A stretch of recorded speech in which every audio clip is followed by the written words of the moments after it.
Chapter 16-18. When this thought appeared in everyone's mind, they realized that there was a problem. Ji Tianxing had created a series of miracles. Unknowingly, he had left an impression on everyone that he was invincible. In the past, no one had thought that he could be compared to Qin Songqiong. But now he seemed to have surpassed Qin Songqiong. Everyone had always thought that Qin Songqiong was the number one genius. However, for the past 6 months, no one had seen Qin Songqiong fight. On the other hand, Ji Tianxing had fought a few times and each time he was more powerful than the last. His strength was unbelievable. After comparing the two of them, everyone felt that Ji Tianxing was more powerful. Of course, since the two of them had not really fought, no one could be sure of the result. Everyone was looking forward to seeing Qin Songqiong fight with Ji Tianxing. Qin Songqiong finally stepped into the fighting ring as everyone looked at him with anticipation. He was wearing a gray linen shirt and a pair of black cloth shoes. He held the Songqiong sword in his arms and stood proudly in the middle of the fighting ring. Everyone thought that he would challenge Ji Tianxing and have a fight with Ji Tianxing. However, to everyone's surprise, he looked at Song Zhanyu calmly and asked, "Song Zhanyu, can you still hold on?" He had challenged Song Zhanyu first. Song Zhanyu also did not expect this result. He was stunned on the spot and his expression became very ugly. His eyes surged with anger. "Damn it! Previously Yin Wuke challenged me. Then Ji Tianxing challenged me. Now that I am severely injured, even Qin Songqiong wants to challenge me." If he accepted Qin Songqiong's challenge, he would have to fight 3 rounds in a row and he would not be able to take a breather. His powers were depleted and he was severely injured. If he were to fight with Qin Songqiong, he would definitely lose. If he did not accept Qin Songqiong's challenge, he would be giving up and losing face. At that moment he was in a dilemma as he weighed the pros and cons in silence. The few guardians, divine messengers and geniuses were waiting quietly. No one objected to Qin Songqiong's decision and they understood what he meant. He clearly wanted to exclude Song Zhanyu and compete with Ji Tianxing for the honor of being the number one genius. Everyone's eyes were bright. Of course, they could tell that Song Zhanyu was weaker than Ji Tianxing and Qin Songqiong. He could only be ranked 3rd. This was the truth. No matter how angry and unwilling Song Zhanyu was, it could not be changed. 10 breaths of time passed. After careful consideration, Song Zhanyu finally decided to forfeit and admit defeat. "I admit defeat." He lowered his head, expressionless, and said these 3 words in a low voice. Everyone in the square had long expected this result and did not feel surprised. Although Song Zhanyu directly admitted defeat, which was slightly incompetent and humiliating. But this was the wisest course of action. Even if he endured his injuries and fought with Qin Songqiong, he would still lose in the end and his injuries would be even worse. The Great Guardian announced the result loudly. "Qin Songqiong wins this battle." Song Zhanyu was ranked 3rd. In the last round, Ji Tianxing will fight against Qin Songqiong for the first place. As his majestic voice fell, Ji Tianxing stepped into the colorful light shield.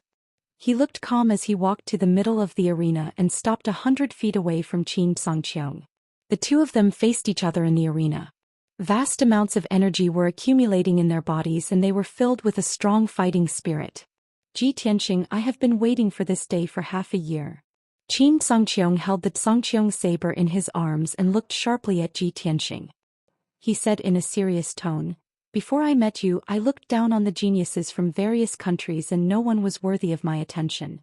It was only when you appeared that my fighting spirit and fighting spirit were ignited. Today you and I will have a duel at the peak of God Bestowment Mountain, in front of everyone here, and we will decide who is stronger." Ji Tianxing raised his eyebrows as the corners of his mouth curled into a playful smile. "You think quite highly of me. Unfortunately, I'm afraid you'll be disappointed." "What do you mean?" Qin Songqiong frowned and his eyes turned cold. The smile on Ji Tianxing's face grew more and more playful. He said meaningfully, "You see me as your number one enemy, but I don't. I'm just wondering how many moves you can take from my sword." Qin Songqiong frowned and his cheeks twitched. He said coldly, "Ji Tianxing, I admit that you are strong. However, you are too arrogant and you do not know your place." Ji Tianxing smiled and said calmly, "I am just stating a fact. You think I am arrogant because you are ignorant." Qin Songqiong's eyes were filled with coldness. He slowly drew out the Xianxia saber and his body lit up with dazzling flames. Ji Tianxing, if you are trying to provoke me with such an inferior method, you have underestimated me. In his opinion, Ji Tianxing was deliberately provoking him so that he would not be able to unleash his strongest combat strength. However, Ji Tianxing did not want to talk nonsense with him. He said firmly, "You will definitely lose within 10 moves." Arrogant. Qin Xianxiang shouted and jumped into the sky. He held the Xianxia saber with both hands and slashed down. Sky-splitting feather saber. The pitch-black Xianxia saber gave off a dazzling golden light and slashed out 49 rays of saber radiance that were 100 feet long.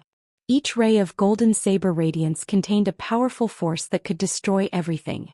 It was more dazzling than the sun. The 49 rays of saber radiance were arranged according to a special pattern and formed a mysterious saber array. It activated the power of heaven and earth and slashed down on Ji Tianxing from the sky. Suddenly, the entire arena was sealed by the saber radiance. The invisible divine power of 10,000 miles of heaven and earth firmly suppressed Ji Tianxing, making it impossible for him to escape. At this moment, Qin Xianxiang's body was majestic. He gave off a holy and majestic aura as if he was the god of war. When the great guardian Hong Qingtian and a few divine messengers saw this, they were shocked and started to whisper to each other. "It is the heavenly saber. Qin Xianxiang has indeed mastered this tribulation secret skill. Qin Xianxiang is indeed the top genius. With the strength of the primordial soul realm, he managed to master this saber skill in just 1 month.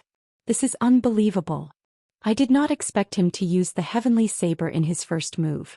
It seems like he really sees Ji Tianxing as his #1 opponent." Qin Xianxiang's saber skill has reached the small completion realm. It is very powerful. Ji Tianxing is in trouble. Everyone was staring at the arena and they were eager to see how Ji Tianxing would get out of this predicament. To everyone's surprise, Ji Tianxing looked calm as if he did not feel threatened at all. Not only did he not dodge or block, but he also took out the black dragon sword and attacked directly. "Draw your sword," he shouted. Golden light surged out of his body and he pulled out the black dragon sword. The sword radiance flashed. A giant golden sword that was 100 feet long exploded with a destructive force and slashed toward Qin Xianxiang in the sky. Bang! Bang! Bang! Bang! The giant golden sword collided with the dozen rays of saber radiance. The entire arena had turned into a world of golden light. Chapter 16-19. After a long while, the golden radiance that covered the sky finally dissipated. The 49 golden saber radiance and the giant golden sword had all collapsed. Ji Tianxing and Qin Xianxiang had fought each other head-on. They were evenly matched and neither of them had gained the upper hand.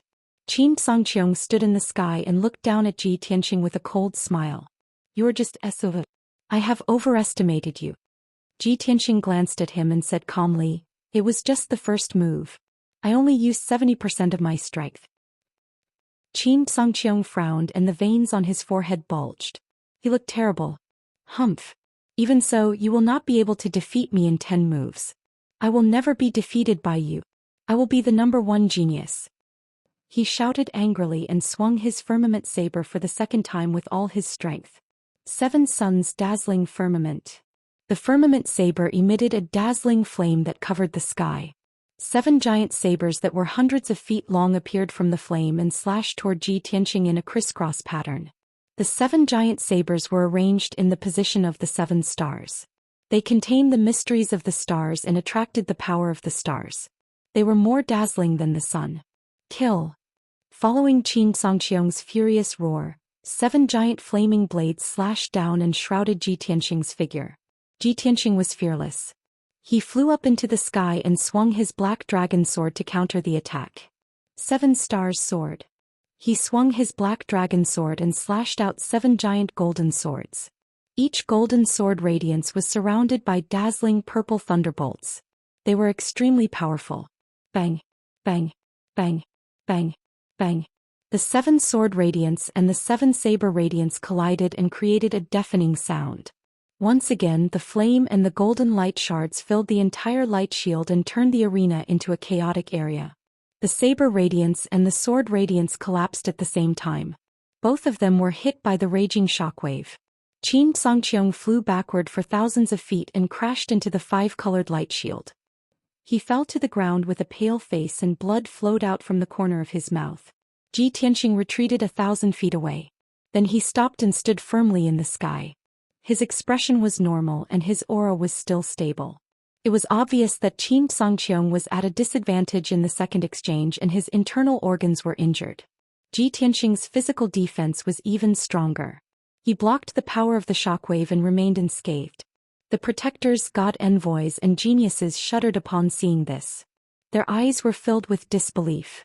Oh my god! Tianxing is actually unscathed? Xianxia is injured? They have only exchanged 2 moves. Tianxing's strength is actually so strong. Although Xianxia is only slightly injured, his strength is obviously not as good as Tianxing's. I'm afraid the situation is not optimistic.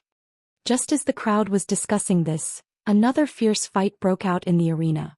Tianxing took the initiative to attack. He held the black dragon sword with both hands and slashed at Xianxia. Broken moon sword. He exerted all his strength and slashed out a 2,000 feet long giant golden sword. Along with the raging holy thunder, the sword slashed toward Xianxia. The sword slashed across the sky and dazzled with golden light and thunder. Its power was so terrifying that it seemed to be able to tear the sky and cut the sun and moon in half.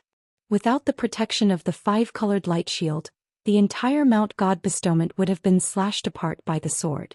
Xianxia frowned and his eyes became extremely solemn. He felt the threat of death and had to fight with all his strength and caution.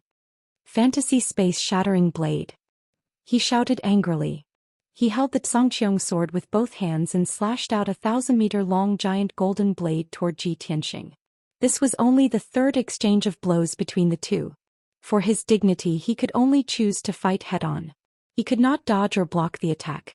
The pride of a genius made him unable to admit that he was not as good as Tianxing. The saber radiance and the sword radiance collided and exploded with a thunderous sound. Suddenly, the loud sound echoed throughout the peak of Mount God bestowment. The terrifying shockwave shook the entire mountain. The 5-colored light shield also shook violently and rippled. The saber radiance and the sword radiance shattered at the same time and turned into billions of golden light shards. They hit the ground and the 5-colored light shield. Tianxing stood in the sky unscathed and was pushed back 200 steps by the shockwave. Xianxia was sent flying again. He crashed into the 5-colored light shield and fell to the edge of the square. When he got up from the ground, his hair was disheveled and his face was as pale as a sheet. Puff! He spat out a mouthful of blood and staggered. The primordial spirit in his body fluctuated violently and became very disordered. What was worse was that his long robe and hair were charred and tattered by the thunder. Black smoke kept coming out of his head. A strong sense of defeat and humiliation surged into his heart, causing his entire body to tremble, and his eyes to be filled with a layer of blood. Tianxing, you are indeed the son of the oracle. No matter how angry and humiliated Xianxia was, he had to admit that Tianxing was really powerful. From the start of their fight until now, it had always been an open and above-board confrontation. He could not defeat Tianxing and was severely injured. However, he accepted it wholeheartedly and had no complaints. At the edge of the square, the guardians, messengers and geniuses were shocked and could not believe what they had seen. Xianxia is injured again? How can he be so severely injured? This is unbelievable. Tianxing is unscathed but Xianxia is severely injured? It seems like there is no suspense in the outcome. Xianxia is definitely going to lose. I did not expect Tianxing to grow so quickly. Half a year ago he was only at LV5 Primordial Spirit Realm. Now he is already at LV7 Primordial Spirit Realm. Within half a year he has risen by 2 cultivation realms. This speed is really shocking and unprecedented. In terms of suspense, Xianxia is most likely going to lose. Now I am only concerned about whether he can withstand 10 moves. That's right. Although Tianxing is arrogant, everything he said has come true. Previously when he said that he could defeat Xianxia within 10 moves, everyone thought that he was too arrogant. Now I believe him. Just as the crowd was discussing, Ji Tianxing, who was in the ring, spoke. He looked at Qin Songqiong and said calmly, "The outcome has been decided. You should admit defeat." Qin Songqiong was stunned for a moment before he burst out laughing. "Ah, Ji Tianxing, you are so arrogant that I am speechless. However, don't even think about it. No matter how weak I am, I will not be defeated within 10 moves, and I will not admit defeat." His loud and clear laughter contained a strong sense of desolation and unyieldingness. Ji Tianxing raised his eyebrows and said calmly, "So what if you can withstand 10 moves? By then your injuries will be more serious and it will affect the future kingdom's exchange. Why do you have to do this?" As soon as he said this, the 2 guardians and the 6 divine envoys all nodded in agreement. No matter who won first place, Ji Tianxing or Qin Songqiong, they could accept it. What they were most concerned about was the upcoming exchange between the 3 divine kingdoms.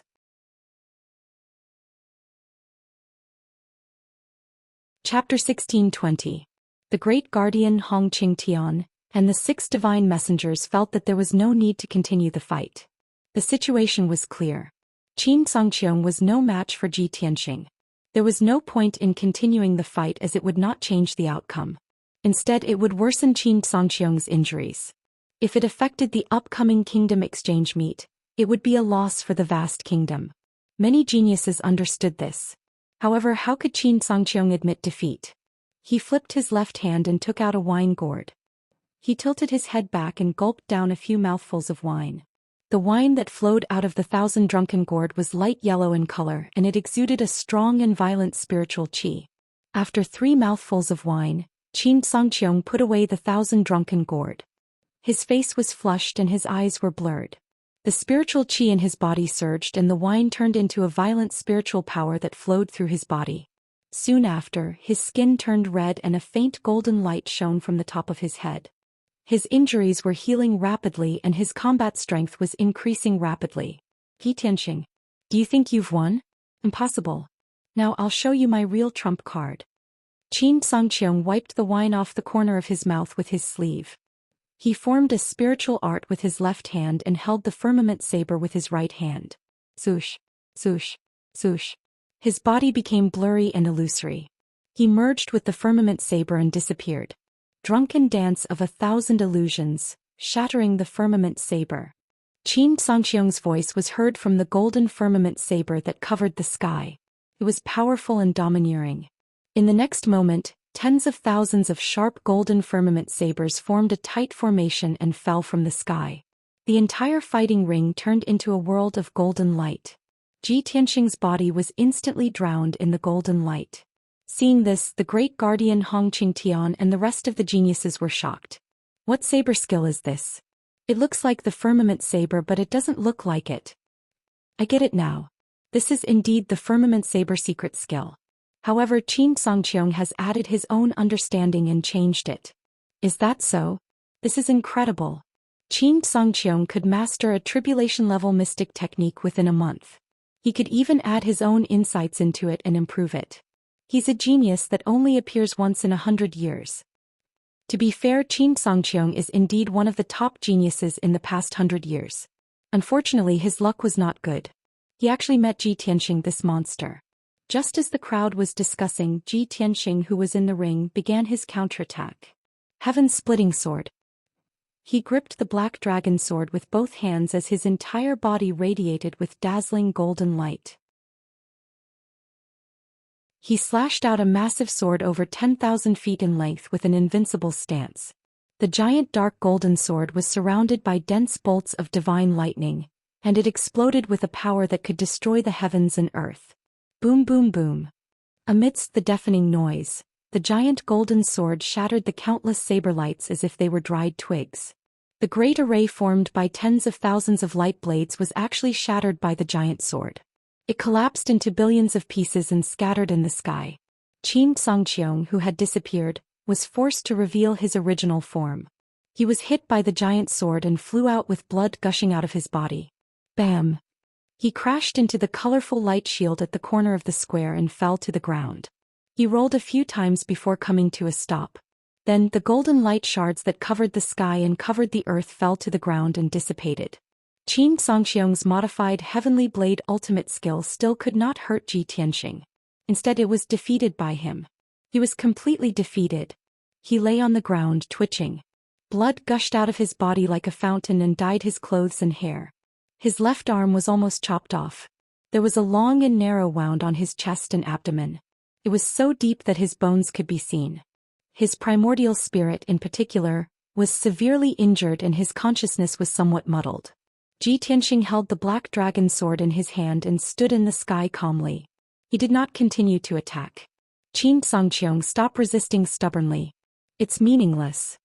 The great guardian Hong Qingtian and a few divine messengers also tried to persuade him. Xianxia, you are severely injured. Don't force yourself. Just admit defeat.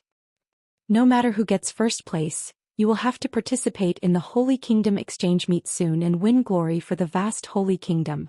Xianxia, if you continue to be stubborn, your injuries will only worsen. You will not be able to recover in 3 to 5 months. By then it will affect the Holy Kingdom exchange meet. A real genius will not care about temporary gains and losses. Xianxia, you have to look further. The exchange meet between the 3 holy kingdoms is the best opportunity to make a name for yourself.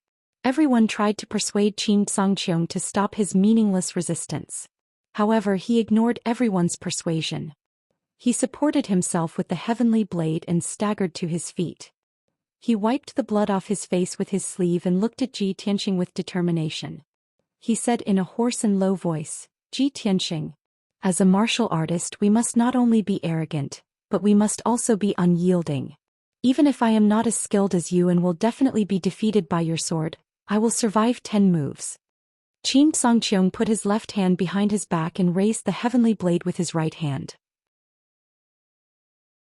He pointed it at Ji Tianxing and shouted in a deep voice, "Bring it on. Let me see how you are going to defeat me in 10 moves."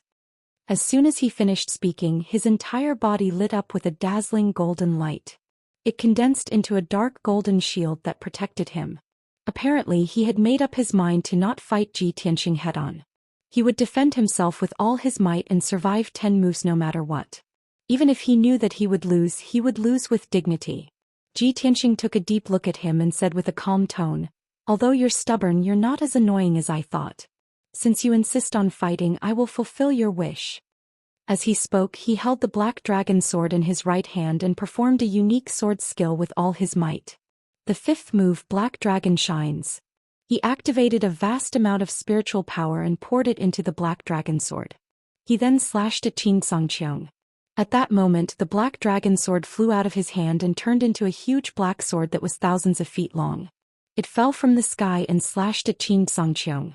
A vast and holy aura that could suppress the heavens and the earth burst out from the black dragon sword and suppressed Xianxia. Xianxia felt the terrifying suppressive force and his face turned pale. At the critical moment, he held the heavenly blade with both hands and slashed out 4 huge light blades to block the sky above his head. Bam, bam, bam. In the blink of an eye, the giant pitch-black sword that was thousands of feet long shattered the 4 light blades. Next, the huge sword shone brightly and let out a dragon's roar that shook the 9 heavens. Roar. Following the dragon's roar, the huge black sword shook its body and turned into a majestic black dragon that was thousands of feet long. The majestic black dragon was covered with dragon scales and shone with a cold light.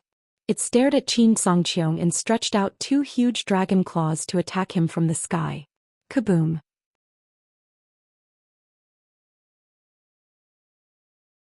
Chapter 1621. At that moment, everyone was dumbfounded. Everyone stared intently at the majestic and mighty black dragon in the sky above the arena. Their faces were filled with shock. No one dared to believe that Ji Tianxing's sword technique could create a lifelike divine dragon. Everyone thought that their eyes were playing tricks on them. The few young geniuses subconsciously believed that the black dragon was just a shadow. However, the chief enforcer Hong Qingtian and the 6 divine messengers could clearly sense that it was not a shadow. There was breathing, heartbeat, and spirit undulations. That was a real black dragon. Everyone was so shocked that their hearts stopped beating and they even forgot to breathe. It's a real black dragon? A divine dragon. Ji Tianxing actually has a divine dragon. This kid actually hid it so well. A divine dragon. A divine dragon rarely seen in the world. In the entire Shenwu continent, there are only a few that have appeared. No wonder Ji Tianxing could become the oracle's child. Similar exclamations appeared in everyone's minds. In the next moment, an earth-shattering sound was heard. Within the five-colored light barrier, gravel flew everywhere, and dust filled the sky, obscuring everything. The entire Mount Godseal shook violently from the dragon's claw. Everyone steadied themselves and stared at the scene within the light barrier, hoping to see the black dragon again. However, after a long time the dust in the sky dissipated. Within the five-colored light barrier, the ground was a mess and the ground had been reduced to ruins. In the middle of the stage there was a huge pit.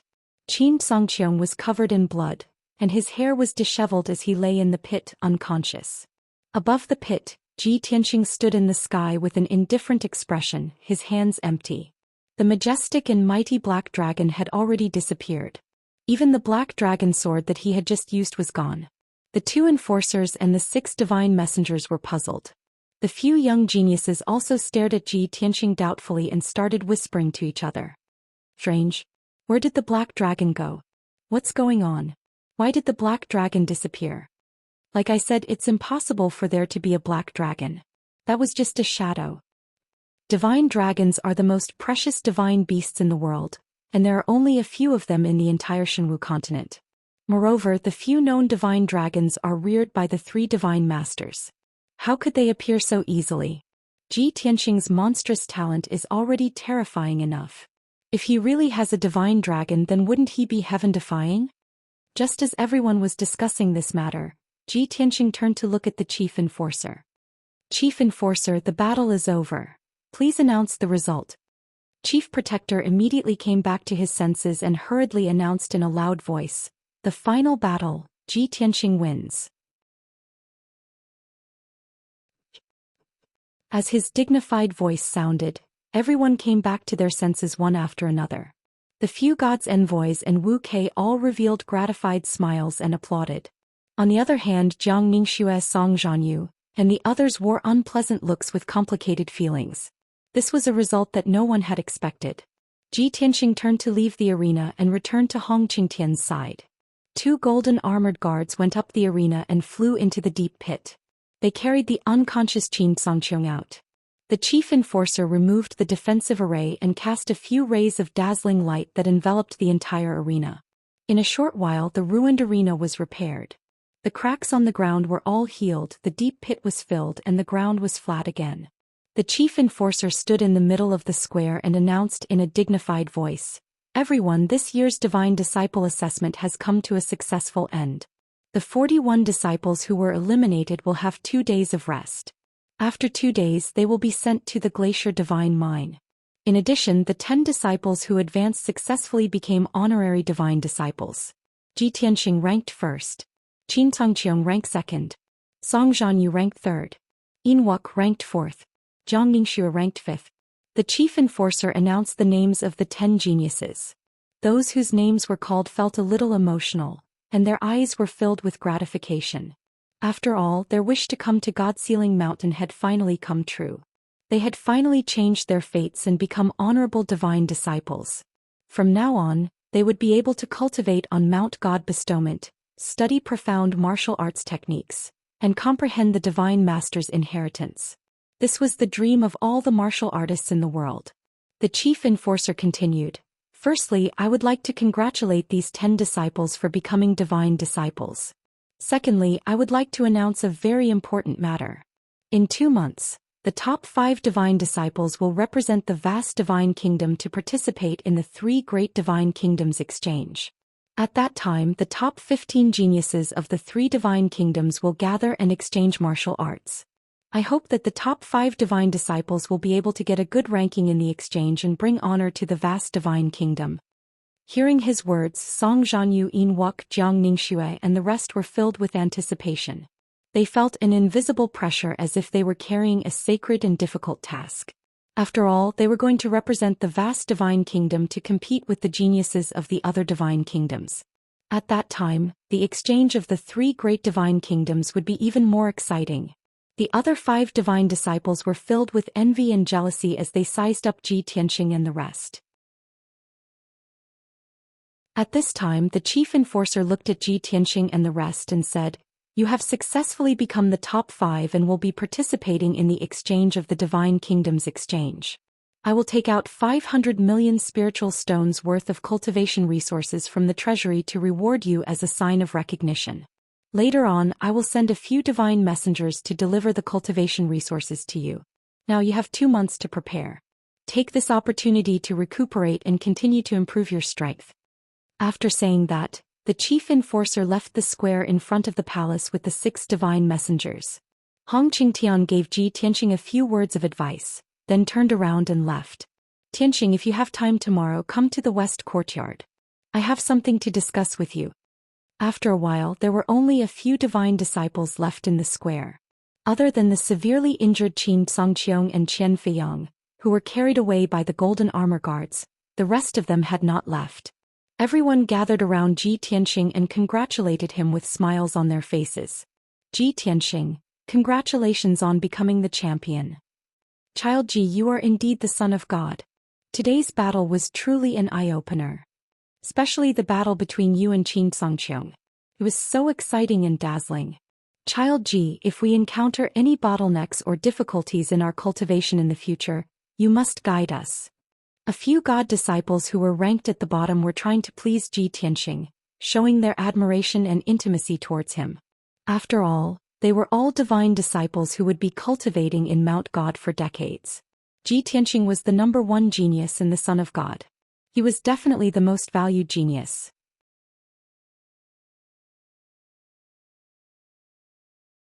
Chapter 1622. The young geniuses who could enter Mount God ceiling were all quick-witted. Those who could emerge victorious from hundreds of geniuses and become honorary god disciples had their own strengths and were not simple people. In the past half a year, Ji Tianxing had lived in seclusion and rarely interacted with the crowd. Moreover, his words and actions were too arrogant and unrestrained, causing the crowd to dislike him. Hence, the crowd kept a distance from him.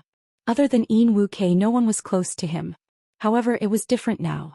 Ji Tianxing was not only the son of God but also the number 1 genius. He had also won the favor of the 3 guardians. The god disciples present were not fools. Of course, they had to curry favor with him. Even if they disliked him, they had to endure it and smile at him. Whoever dared to offend him would not have a good life in the future. Qian Feiyang, Kuang Long and Lan Yiqing were the best examples. One of them was severely injured and unconscious, dropping from 4th to 8th place. The second one self-destructed and died. The third one was defeated miserably and was about to go to the glacier divine mine to mine. Other than a few god disciples who were ranked at the bottom, they were unusually friendly towards Ji Tianxing and tried to curry favor with him. The other 3 people's reactions were much calmer. Jiang Ningxue stood outside the crowd and looked at Ji Tianxing quietly. She had mixed feelings and her eyes were filled with disappointment. Song Zhanyu looked unhappy. He frowned and his eyes were cold. Imwuke was calmer. He looked at Ji Tianxing with a smile. The few disciples of God took turns to fawn on Ji Tianxing. Ji Tianxing responded with a few indifferent words and dismissed them. At this moment, Yin Wuke walked in front of Ji Tianxing. He cupped his hands and said, "Young Master Ji, congratulations on becoming the number 1 genius. You truly deserve this honor. Also, it was unexpected that I was able to rank 4th in the assessment. It was a huge surprise. I have to thank you for taking care of me in the past. Your kindness, Yin Wuke, will never forget it." Ji Tianxing revealed a faint smile and nodded slightly. "There's no need to say any more words of thanks. In the future, you must guard against arrogance and rashness, and work even harder in your cultivation so that you won't let me down." Wu Kei nodded his head profusely and said in a firm tone, "Of course. How can I disappoint young Master Ji?" After saying that, he hesitated for a moment before he mustered up the courage to ask, "Oh right, young Master Ji, the black dragon that you released just now, why did it disappear?" This was the biggest question in his mind, and it was also the question that the disciples of God were most concerned about. However, no one had any friendship with Ji Tianxing, but he was Ji Tianxing's friend, so he was the most suitable person to ask this question. Everyone immediately stared at Ji Tianxing, waiting for his answer. Ji Tianxing showed a face full of confusion, pretending not to understand and asked, "What black dragon?" Yin Wu Kei smiled awkwardly and asked again, when you were fighting with Qin Songqiong just now, didn't you release a black dragon and hit him until he fainted? A few God's disciples could not hold back their excitement and started to ask questions. Young Master Ji, that was a real black dragon, wasn't it? Young Master Ji, why do you have a divine dragon? The divine dragon is a rare divine beast. Only the 3 great God Masters have one. Young Master Ji, could you please show us the black dragon again? This is the first time we have seen a divine dragon in our lives. There was even a young and beautiful disciple of God who intimately hugged Ji Tianxing's arm and begged, Young Master Ji, please show us again. Please? Ji Tianxing pulled his arm away and said calmly, you are thinking too much. There is no black dragon. It is all an illusion. After saying that, he turned around and was about to leave. Song Zhanyu had been watching coldly from the side. When he saw that Ji Tianxing had become the center of attention and was being flattered, he felt very uncomfortable. When he saw that Ji Tianxing was about to leave, he could not help but add, everyone, please don't make things difficult for young Master Ji. Only the great God Masters have a divine dragon. How could he have one? Let's disperse. Ji Tianxing could not be bothered with them. He turned around and walked toward the Heaven Saint Palace. The disciples of God were disappointed. After whispering to each other for a while, they also dispersed. Only Jiang Ningxue stared at Ji Tianxing's back as he walked away under the setting sun. After being stunned for a while, she woke up from her daze and looked around with a guilty conscience. Seeing that there was no one around, she hurried toward the Heaven Saint Palace. Ji Tianxing had just reached the entrance of the Heaven Saint Palace when he heard light footsteps behind him. Young Master Ji, please wait. A clear and melodious voice sounded. Ji Tianxing stopped and turned his head to look behind him. He saw Jiang Ningxue in a white dress standing on the clean and tidy white stone path, looking at him with a deep gaze. Miss Jiang, what is it? Ji Tianxing raised his eyebrows and asked calmly. Jiang Ningxue had a lot to say, but she hid them in her heart. Now that she met Ji Tianxing's clear eyes, she could not say a word. After hesitating for a while, she walked in front of Ji Tianxing. She stared at him and asked, Young Master Ji, that black dragon just now was transformed from that treasured sword, right? Ji Tianxing's expression did not change. He asked calmly, what black dragon? What treasured sword? Jiang Ningxue pursed her lips and gathered her courage to say, Young Master Ji, you don't have to hide it from me. When that black dragon appeared, I saw it clearly. It was a divine dragon. As for that treasured sword, it was the one that you said you would give me. Actually, it was not a sword but a divine dragon, right? When she asked this question, Jiang Ningxue's heart was filled with regret and self-blame. Her tone was bitter. If she had known that Ji Tianxing was so monstrous that he could defeat Qin Songqiong and become the #1 genius, she definitely would not have rejected Ji Tianxing's offer. If she had known that the sword was not a sword, but a divine dragon, she was willing to accompany Ji Tianxing for a lifetime, let alone for a night. However, there were no ifs. Ji Tianxing neither admitted nor denied it. He said calmly, Young Lady Jiang, let bygones be bygones. You don't have to take it to heart. Whether that sword was transformed from the black dragon or not, it has nothing to do with you, right? After he finished speaking, he turned and walked through the gates of Heaven Saint Palace. Such a casual reply and such a cold attitude caused Jiang Ningxue's heart to ache. Young Master Ji, she called out in a sorrowful voice and was about to chase after him. However, Heaven Saint Palace was a forbidden area. Outsiders were not allowed to enter. 2 golden armored guards stepped forward and blocked her path with their treasured swords. She could only stop and look at Ji Tianxing through the gates. Unknowingly, 2 streams of tears fell from the corners of her eyes and rolled down her pale cheeks. She endured the pain in her heart and covered her cheeks with her hands. She turned and left in a daze. Once she was so close to Ji Tianxing and could touch that black dragon. But now she was a stranger to Ji Tianxing.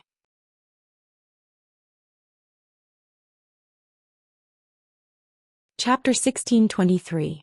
Ji Tianxing returned to the east courtyard of Heaven Saint Palace and sat in his room to meditate. When night fell, a guard came to report that Divine Envoy Lin had come to visit. Ji Tianxing got up and walked out of his room to the guest hall. Lin Daoist was sitting in the living room drinking tea, his face filled with a gratified smile. As soon as he saw Ji Tianxing, he stood up and clasped his hands together to congratulate him.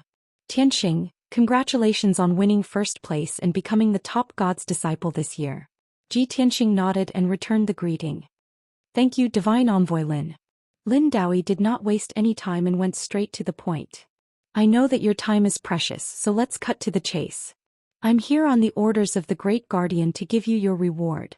Here are 200 million spiritual stones worth of cultivation resources, including elixirs, incantations, secret books and so on. Lin Daoist took out a black space ring and handed it to Ji Tianxing. Ji Tianxing raised his eyebrows and said playfully, previously the Great Guardian said that he would give out 500 million spiritual stones worth of cultivation resources to the top 5 gods' disciples. I thought it would be 100 million each. Why is it that my reward is 200 million spiritual stones worth of cultivation resources? Lin Daoist smiled. Tianxing, the Great Guardian did give out 500 million spiritual stones worth of cultivation resources, but he did not give it to the 5 of you equally. The 5 of you have different rankings, so you will receive different rewards. As the top god's disciple, you will receive the most generous reward of 200 million spiritual stones. The 5th god's disciple will receive the least reward of 300 million spiritual stones. I see. Ji Tianxing nodded and took the space ring. He used his divine sense to check the contents of the ring.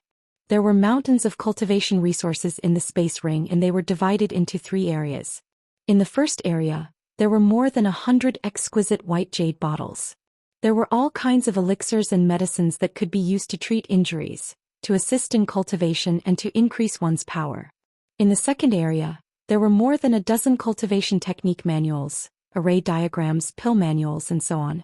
All of them were primordial spirit upper grade and supreme grade cultivation techniques. In the third area, there were more than 40 million spiritual stones piled up like a small green mountain, emitting a dazzling light.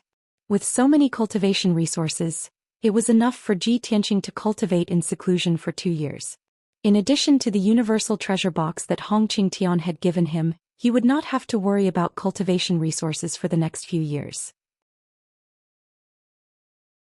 After all, the treasures and resources in the universal treasure box were worth more than 200 million. Ji Tianxing put away the spatial ring and cupped his hands towards Lin Daoist. Many thanks, Divine Envoy Lin. Thank you for your trouble. Lin Daoist smiled and returned the greeting. He cupped his hands and said, Then I won't disturb you any longer. Farewell. With that he turned and walked out of the hall, leaving the eastern courtyard. After sending off Lin Daoist, Ji Tianxing returned to the secret room and put the spiritual stones and cultivation resources into his spatial ring. After organizing these cultivation resources, he sat down in the secret room to cultivate. A few hours later it was dawn. Ji Tianxing was cultivating when Qian Yu's voice suddenly sounded in his mind. Old Ji, come to the sword world quickly. There's a new situation. Qian Yu's tone was urgent and also carried a hint of joy. Ji Tianxing hurriedly stopped cultivating and took out the burial of heaven. Whoosh!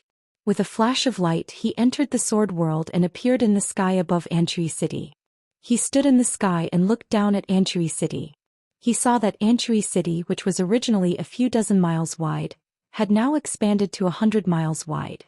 There had only been a few thousand Earth Spirit citizens in the city, but now there were about 2,000.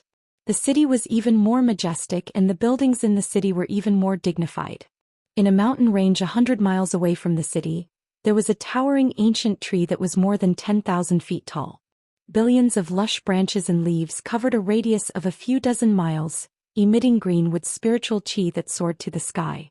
Without a doubt, this was the green light treasure tree, the body of ancestor Sanju. Ji Tianxing observed for a while and didn't find anything out of the ordinary. At this time, Qian Yu and the Jinshan king flew out of the city lord's mansion. Whoosh! In the blink of an eye, Qian Yu and the Jinshan king arrived in front of Ji Tianxing. Greetings, young Master Ji.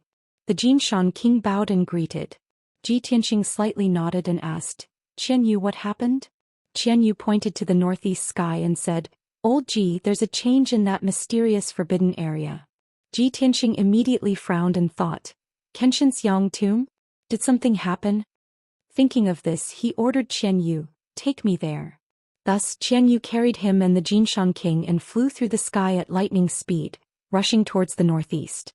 About 4 hours later, Qian Yu flew more than 20,000 miles away. In a rolling primitive mountain range, There was a valley with a radius of more than 200 miles. This valley was the location of Xianxia's tomb. Not long after Xianxia's tomb appeared, Ji Tianqing came here once. At that time, a few dozen miles north of the valley was a dark and cold void, which was also the end of the sword world. Now Ji Tianqing looked around and found that the dark void was at the end of the northern horizon. The distance from Xianxia's tomb to the end of the sword world was at least 1,000 miles. In just a few months, the sword world has expanded by another 1,000 miles? This thought flashed through Ji Tianqing's mind and he was quite surprised. Soon Qianyu carried him and the Jinshan king to the vicinity of the valley. He looked down at the valley from above and saw that the valley with a radius of 200 miles was completely covered by a 7-colored light shield. The light barrier was very thick and solid, blooming with dazzling 7-colored divine light and emitting terrifying divine power fluctuations. A few months ago when Ji Tianqing came here for the first time, the light barrier was only 100 miles wide. Now the light barrier had expanded to a radius of 200 miles, completely covering the entire valley. Not only that, but the thickness of the light barrier had increased by several times, making it impossible to see what was inside. Even the energy fluctuations emitted by the light barrier were more powerful and terrifying. No one could get within 10 miles of the valley, or else they would be injured by the invisible divine power. Ji Tianqing, Qianyu and the Jinshan king could only stop a dozen miles away and look at the valley from afar. Qianyu frowned and said in a serious tone, "Old Ji, the sword world is constantly expanding and so is this divine array. Its power is also increasing. I was worried that there would be a problem, so I called for you to come take a look." Ji Tianqing nodded and said with a serious expression, "There shouldn't be any problems for now. The burial of heaven's power is constantly recovering, so the sword world will naturally expand."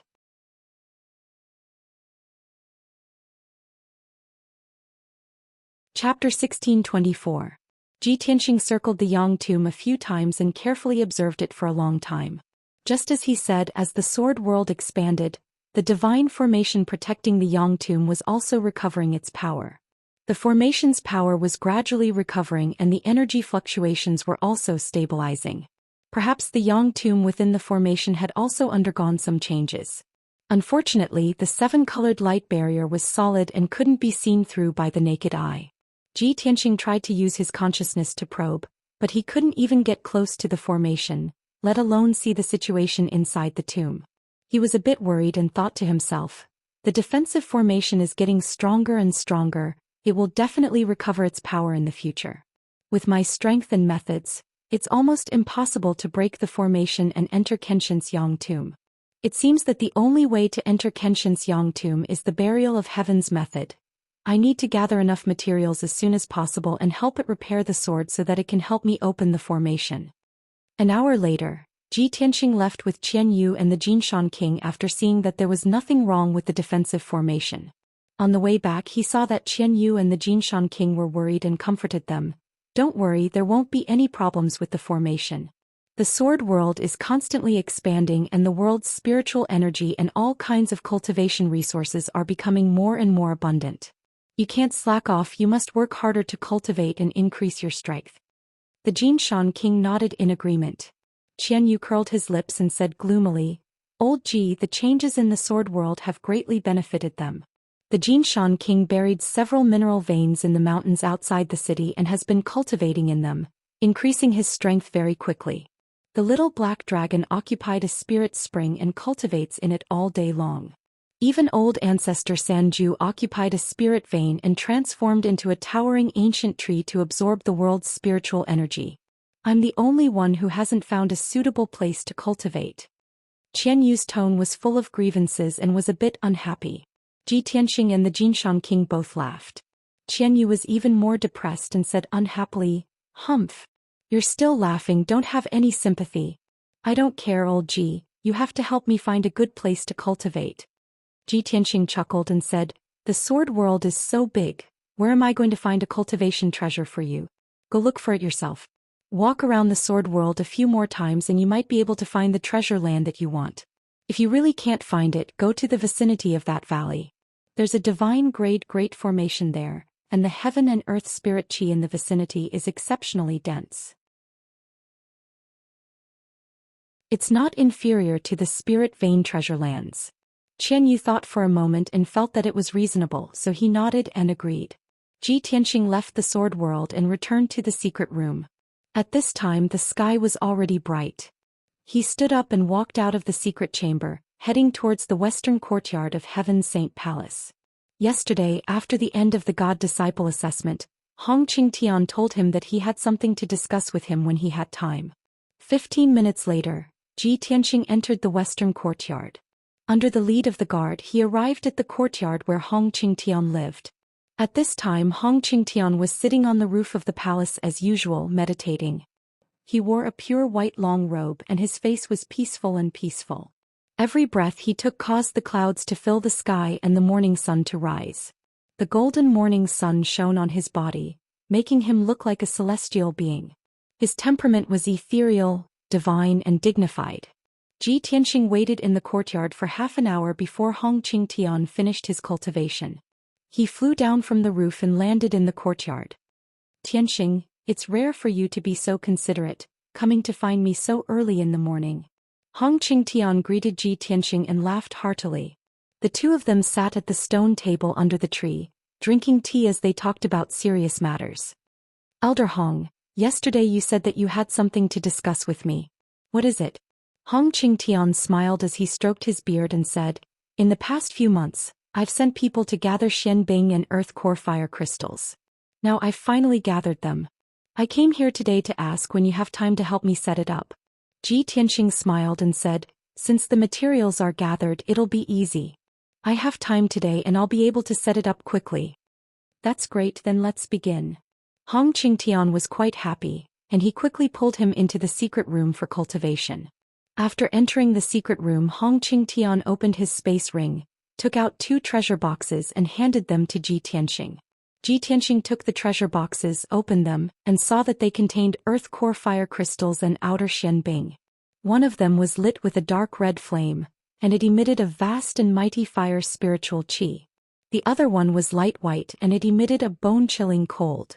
After confirming that the materials were correct, Ji Tianxing took out hundreds of spiritual stones, and started to set up a formation in the secret room.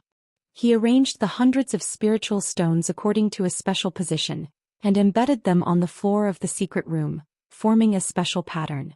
After arranging the spiritual stones, he took out the Earth Core Fire crystals and outer Xianbing, and embedded them in the formation. Hong Qingtian stood at the side and watched quietly. Seeing that Ji Tianxing was very skilled in setting up the formation, his eyes shone brightly and he was quite pleased and surprised. After about 4 hours, Ji Tianxing finished setting up the formation. The formation was 3 meters in radius, and the pattern on the outside looked like a blooming lotus. The Earth Core Fire crystals and outer Xianbing were embedded in the stamen of the flower, and they emitted a dark red and light white brilliance, which was especially gorgeous. After Ji Tianxing cast a spell to activate the formation, the entire lotus lit up with a dazzling 5-colored brilliance, and it formed a lotus-like throne.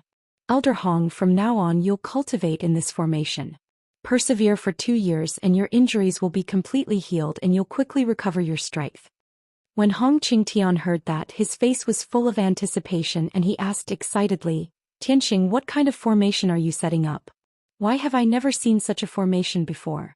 Does it really have such a miraculous effect? Ji Tianxing nodded and explained, this formation is called the All-Seeing Thousand Spirits formation. It's a special formation from the ancient times and it hasn't been passed down to the world. Hong Qingtian was even more surprised when he heard that and his eyes shone even brighter. He asked, a special formation from the ancient times?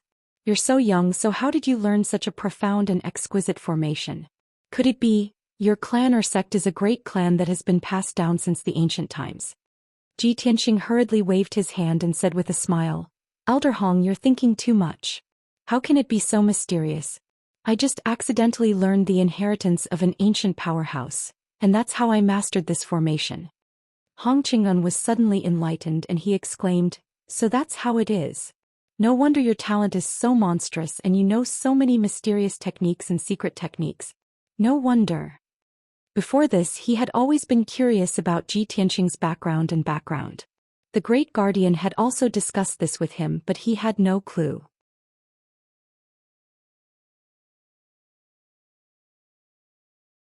Chapter 1625. Ever since Ji Tianxing came to Mount God Ceiling, he had been in the limelight for the past 6 months. He had also created many miracles. He was very clear in his heart that his performance was too monstrous, and it would definitely arouse the suspicions of everyone. Due to his identity as the son of the oracle, the guardians and oracles would not blatantly investigate his identity and background. However, they would still be suspicious. Sooner or later they would find a chance to investigate his background. Hence he was mentally prepared. He had also thought of an excuse. When Hong Qingtian asked about his background, he admitted that he had learned the legacy of an ancient expert. In this way the doubts of Hong Qingtian the Great Guardian and the few oracles were easily solved. Ji Tianxing chatted with Hong Qingtian for a while more before he bowed and left. Hong Qingtian did not ask him to stay. After sending him off, he sat on the lotus throne and started to recuperate. The effects of the all-seeing thousand spirits array were indeed extraordinary. Very soon he could feel the effects. The hidden injuries that he had suffered for many years were also quickly alleviating and fading away. His body condition became more stable and normal. His magic power was also recovering quickly. Previously, Ji Tianxing had told him that he could use 2 types of materials to set up an array to help him recover from his injuries and powers within 2 years. At that time he could not believe it. He felt that it was unbelievable. Now he had personally experienced the effects of the array. He was very excited and pleased. He finally believed Ji Tianxing's words. He was looking forward to the day when his powers were fully recovered. After Ji Tianxing left the west courtyard, he returned to the east courtyard. He entered a secret chamber and started to cultivate in seclusion. The Great Guardian had said that he, Wuxia, and the rest had 2 months to rest. After 2 months, Mount God Ceiling would escort the 5 gods' disciples to participate in the exchange meeting between the 3 holy kingdoms. Although Ji Tianxing desperately wanted to see Yunyao, he did not know where the exchange meeting would take place. However, he didn't know where the conference would be held, so he could only wait patiently for another 2 months. During this period he could cultivate the Sword Soul Dao in seclusion to strengthen his martial arts foundation and increase his powers. The flow of time in the secret chamber was 5 times faster than the outside world. Moreover, he had an abundance of cultivation resources. This allowed him to cultivate with twice the result with half the effort, and his progress was extremely fast. Unknowingly, he had been cultivating for 10 days and his power was steadily increasing. 10 days in the secret room was only 2 days in the outside world. Early in the morning, there were already 41 young geniuses gathered at the square outside the temple. Many of them were injured and they looked rather miserable. Everyone's mood was very low. Their eyes were filled with pessimism and despair. Everything was gloomy. After all, they were once outstanding geniuses of their respective empires and had a bright future ahead of them. Now that they had failed the test, they would be sent to the Glacier Divine Mine to work as overseers and miners. The atmosphere in the square was very oppressive. Everyone was silent and did not say a word. After a long time, the Great Guardian brought the 2 divine envoys to the square. The Great Guardian said a few simple words and then asked the 2 divine envoys to escort everyone away. The 2 divine envoys took out a black flying boat and let the 41 geniuses board the boat one by one. Not long after, the black flying boat flew into the sky, carrying everyone to the north at lightning speed. At the same time, in the south of the Chuyan Empire, in a vast and desolate primitive mountain range that was as vast as the sea, there was a giant mountain peak that was 3,000 feet tall. The giant mountain peak was very steep. The trees on the mountain were lush and green, and the heaven and earth spirit chi was especially abundant. Above the waist of the mountain, it was covered by white clouds. The mountain peak was filled with towering ancient trees. The branches and leaves were luxuriant and the wind could not pass through. On the surface, the mountain peak maintained its primitive appearance. There were no traces of humans stepping on it. But in reality, there were a few small 2-story buildings hidden under the cover of the towering ancient trees. The 4 small buildings were made of requiem wood. They were completely black and were protected by a powerful saint-level array. An invisible array with a radius of 3,000 feet enveloped the 4 small buildings. Outside the array there was no trace of it at all. Only after entering the array could one see the few small buildings and a spacious courtyard. At this moment, a handsome young man in a golden robe was sitting at a stone table in the courtyard, drinking wine with a depressed expression. Sitting in front of him was a white-robed, white-haired old man with a sage-like demeanor. He was the Outcloud Empire's Sage Master. The golden-robed young man drank a few mouthfuls of wine and said with a frown, "Sage Master, I've had enough.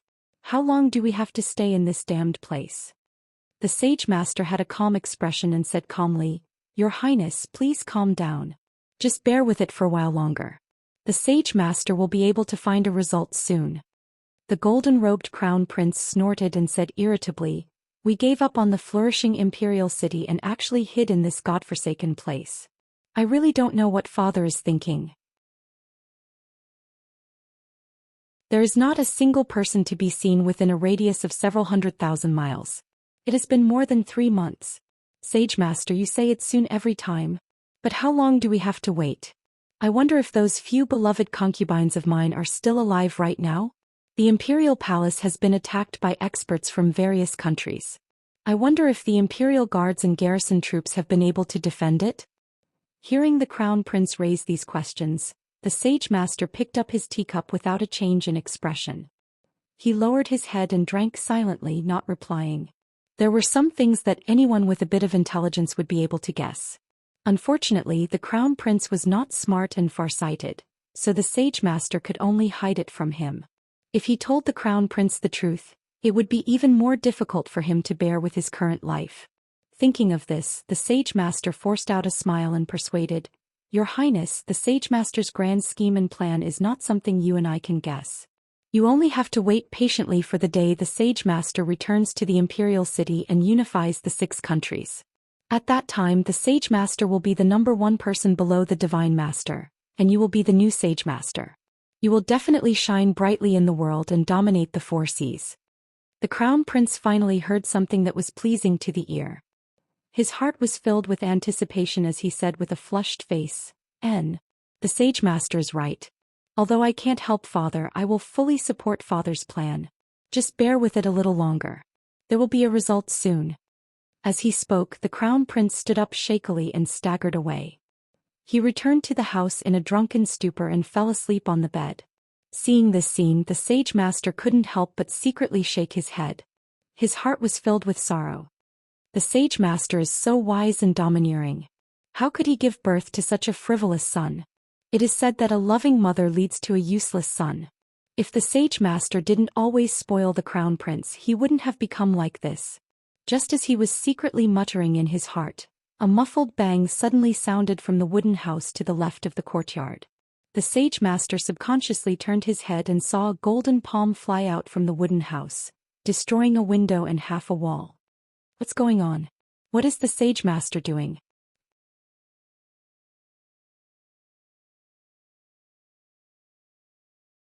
Chapter 1626. As soon as the Sage Master flew into the wooden building, he saw the mess in the hall. Emperor Zhou Xian stood in the middle of the hall with an ashen face. His entire body was filled with cold anger. Originally, there was a stone table and a stone stool beside him. In the past 3 months, he often sat here to study the Sword of Burial of Heaven. Now the stone table and stool had been reduced to rubble, scattered all over the messy hall. The ground and walls were shattered and filled with cracks and holes. The Heaven's Burial sword that was as black as ink was stabbed into the northern wall. It was deeply embedded into the wood and was still trembling without end. The Sage Master understood at a glance. The Sage Master must have thrown the Sword of Burial of Heaven out of anger and smashed the table and stool. He also destroyed a wall along the way. "Sage Master, please calm down. This matter cannot be rushed." The Sage Master hurriedly persuaded him calmly. He walked to the northern wall and pulled out the Sword of Burial of Heaven. "Sage Master, the Sword of Burial of Heaven is Kenshin's personal sword. It's the #1 divine weapon in the world. It's extraordinary. With our abilities, it's understandable that we can't unravel its secrets." The Sage Master persuaded as he carried the Sword of Burial of Heaven back to Emperor Zhou Xian. However, Emperor Zhou Xian didn't reach out to take it. His face was as black as the bottom of a pot, and his anger became even more violent. "Bastard! Ji Tianxing, that damn bastard. He should die 10 times. I'm going to kill his entire family. Emperor Chu Yun gritted his teeth and cursed. He was so angry that his face was distorted. He was on the verge of going berserk. The sage master had never seen him so angry before. He immediately felt that something was wrong and hurriedly asked, "Sage master, why do you say that? What the hell is going on?" Emperor Chu Yun took 2 deep breaths and gradually suppressed his anger. He shouted in a deep voice, "Take a closer look at that sword." The sage master didn't know what was going on. He lowered his head to look at the treasured sword in his hand and frowned. On the surface, the treasured sword was pitch black like ink. It was ice cold to the touch and emitted an ancient aura. It was extremely normal. The tip of the sword was broken, but there was nothing wrong with the gap. It looked no different from before. However, the sage master vaguely felt that something was amiss. He sensed it with his heart and noticed that the treasured sword was icy cold and deathly still, and it was filled with a deathly aura. How could this be? Previously, this treasured sword clearly had a wisp of spiritual aura, as if it was a living thing. The sage master furrowed his white brows, vaguely understanding the key issue. He raised his head to look at Emperor Chu Yun and asked in disbelief, "Saint Emperor, is this sword?" "That's right." Great Emperor Chu Yun nodded and said coldly, "This sword is fake. This isn't the real burial of heaven." The sage master was immediately filled with shock. He said in disbelief, "This is impossible. When Ji Tianxing presented this sword to us, we checked it carefully. There is no mistake." Great Emperor Chu Yun said expressionlessly, "Ever since I obtained this sword, I've been studying it day and night. I've thought of all sorts of ways, but I still couldn't figure out its secret. Although the appearance of this sword hasn't changed at all, it's exactly the same as the real burial of heaven. However, in the past 2 months, the spiritual aura in the sword has been weakening and becoming thinner and thinner. Until yesterday, the spiritual aura in the treasured sword had completely dissipated. This sword has also become an ordinary primordial soul stage Dharma treasure. It's lifeless and doesn't have any spiritual aura." At this point, Great Emperor Chu Yun's eyes shone with a cold light. He said coldly, "If I'm not wrong, this sword must be a fake forged by Ji Tianxing. That damnable beast. It's absolutely impossible for him to offer the true heaven-burying sword to this emperor." The sage master understood the reason and his face turned gloomy. He said in a venomous tone, "If that's the case, didn't that despicable bastard Ji Tianxing use a fake sword to cause us to give up the imperial city and the entire empire?" Great Emperor Chu Yun didn't say anything. His eyes shone with a cold light, and his entire body emitted a murderous aura. He was so humiliated that he almost went berserk. Ji Tianxing had only used a fake sword to cause the Chu Yun Empire to be besieged by 5 other empires. He and the sage master had given up the imperial city, causing the Chu Yun Empire to fall apart and be on the verge of collapse. If this matter were to spread, all the cultivators in the world would laugh their heads off. Great Emperor Chu Yun's name would also spread throughout the world and become the laughingstock of the entire vast divine kingdom. At this thought, Great Emperor Chu Yun was so humiliated that he almost vomited blood. The sage master was also furious. However, he could still suppress his anger and maintain a trace of rationality and calmness. After pondering for a moment, he said in a low voice, "Sage master, since we've confirmed that this sword is fake, we have to act as soon as possible to recover our losses. For the past 3 months, I've received news from the various branches of the Shadow Squad every day, so I know the Empire's situation like the back of my hand." Great Emperor Chu Yun said expressionlessly, "What's the current situation of the Empire?" The sage master said in a low voice, "The imperial city has been destroyed by the other empires, and most of the citizens have fled the imperial city. Now the various northwestern regions have fallen and been annexed by the Great Qian Empire. The 5 eastern regions have also fallen and been forcefully occupied by the White Knight Empire. The 4 western regions have been annexed by the Thousand Snow Empire and have been embroiled in war for the past 2 months. Many cities and the old subordinates of the Sage Master are still resisting tenaciously. Nearly half of the Empire's 28 regions have fallen, and only a few regions in the central and southern regions are still struggling to hold on. If the Sage Master doesn't take action, I'm afraid those regions won't be able to hold on for long and will fall soon. Although Great Emperor Chu Yun had expected that the entire empire would be in chaos after he left for 3 months, he didn't expect that the empire would fall into chaos. However, he didn't expect the 5 empires' attacks to be so fierce and swift. In just 3 months, the imperial city has been destroyed and half of the territory has fallen. The 5 empires are really ruthless. Great Emperor Chu Yun's eyes were bloodshot with anger, and his body was burning with dark red murderous flames. Sage Master, do you have any countermeasures? The Sage Master frowned and thought for a moment before saying, originally I was planning to hand over this fake sword and let the other empires fight over it, causing internal strife and chaos. However, this sword has lost its spiritual aura, so it's easy to distinguish between the real and the fake. This method won't work, so we have to think of another way.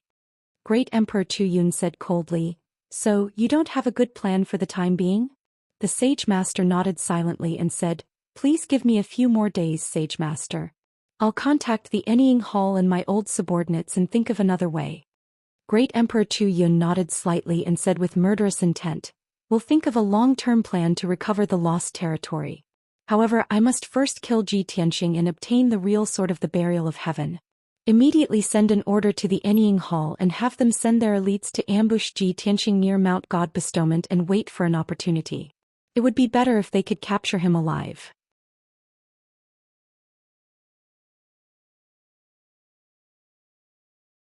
Chapter 1627. Unknowingly, more than a month had passed. 50 days had passed in the outside world, but Ji Tianxing had been cultivating in the secret chamber for more than 8 months. After this period of seclusion, his strength had advanced by leaps and bounds, increasing by 2 times. He had already cultivated the 4th level of the Sword Soul Dao to the greater success stage, and his primordial spirit was extremely powerful. His strength had reached the peak of the 7th level of the primordial spirit realm. As long as he broke through a bottleneck, he would be able to step into the 8th level of the primordial spirit realm. At that time, he would truly be invincible under the tribulation stage. Originally, he wanted to cultivate in seclusion in the secret chamber and strive to break through the bottleneck. He wanted to reach the 8th level of the primordial spirit realm before leaving Sacred Seal Mountain. However, someone knocked on the door of the secret chamber early in the morning. Ji Tianxing was awakened. After finishing his cultivation and walking out of the secret chamber, he realized that the person knocking on the door was a guard from the East Court. The golden-armored guard bowed respectfully and handed over a jade slip with both hands. Young Master Ji, this is a communication jade slip for you. Before your seclusion, you instructed me to wake you up if I received this jade slip. Ji Tianxing took the communication jade slip and looked at it. He saw a mysterious imprint on it. In the imprint, there was a towering mountain peak like a giant sword that stood between heaven and earth. On top of the mountain peak, there was a vast sea of clouds and a bright moon hung in the sky. Back then, the identity token that Ji Bai took out had such an imprint on it, representing the pillar of heaven's mountains. Ji Tianxing waved his hand indicating for the guard to leave. Then he used his consciousness to enter the jade slip and read the message inside. Master, this subordinate awaits your arrival in Hui City. There is an elder who wishes to meet you. Please come and meet him. There was only one sentence in the jade slip. It was concise and to the point, just like Ji Bai's tone and style. Back then, when Ji Tianxing returned to Sacred Seal Mountain from the Glacier Divine Mine, he had asked Ji Bai to wait at the foot of the mountain. The two of them had agreed that if there was anything important, they would communicate through the jade slip. Ji Bai, this fellow actually ran to Hui City? An elder of his wants to meet me? What elder? Could it be a descendant of the Pillar of Heaven's mountains? Ji Tianxing put away the jade slip, frowned and pondered for a moment. Then he made up his mind. He walked out of the Heaven Saint Palace East Courtyard and left the God Sealing Mountain, rushing towards Hui City at lightning speed. Hui City was the closest bustling city to Mount God Bestowment. The distance between the two was more than 10,000 kilometers. At such a close distance, Ji Tianxing only used 2 hours to reach the city gates of Hui City. Hui City was situated in the middle of a mountain range, atop a towering mountain peak that was over 3,000 meters tall. This city had a radius of 100 miles and had a history of over 2,000 years. The black city walls and the majestic city gates exuded an ancient aura. Ji Tianxing passed through the heavily guarded city gate and was inspected by the city guards. He paid a few spirit stones before he was allowed to enter the city. As soon as he entered the city, he walked on a straight and wide road. At this moment, a young man dressed in cotton clothes and wearing a bamboo hat quickly caught up with him. "Master, please come with me." Hearing this familiar voice, Ji Tianxing turned his head and saw an unfamiliar face under the bamboo hat. On the surface, the face was dark yellow like an ordinary person or a woodcutter. However, Ji Tianxing recognized that pair of deep and sharp eyes. It was Ji Bai. "Hey, you still want to disguise yourself? Why are you so mysterious?" Ji Tianxing revealed a smile and communicated with him through voice transmission. Ji Bai led him into a small alley. As they shuttled through the complicated alleys, he explained, "We, the people of the Pillar of Heaven's mountains, always pay attention to concealment and concealment. Otherwise, it would be very difficult for us to survive until today." Ji Tianxing frowned and asked doubtfully, "Ji Bai, what do you mean? Could it be that there are some experts and forces that have been dealing with the people of the Pillar of Heaven's mountains?" "This matter, you will naturally know in the future," Ji Bai replied. Obviously, he did not dare to reveal any information. Not long after, the two of them came to the end of a dark and damp alley and entered an old house.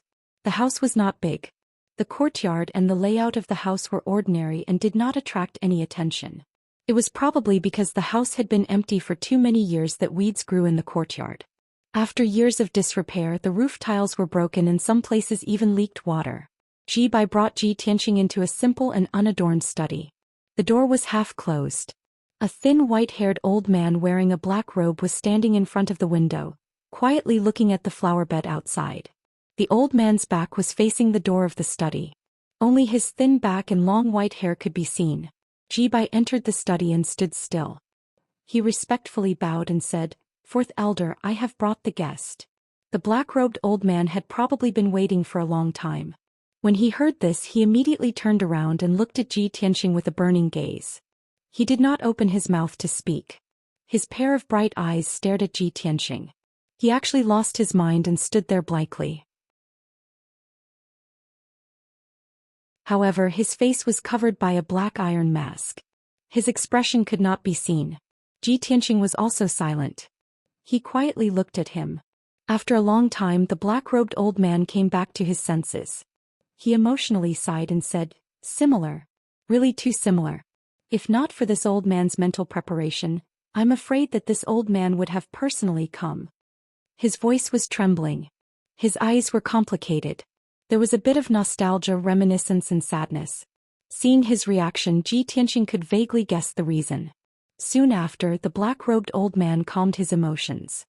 He cupped his hands towards Ji Tianxing and said, "This old man, Feng Ping, greets young Master Ji." Ji Tianxing nodded his head and cupped his hands. "Elder Feng is too polite. Young Master Ji, please sit down and talk." Feng Ping extended his hand and gestured for him to sit. After Ji Tianxing sat down, Ji Bai stood guard by his side. At this time, Feng Ping added, "Young Master Ji, you should still call this old man Fourth Elder."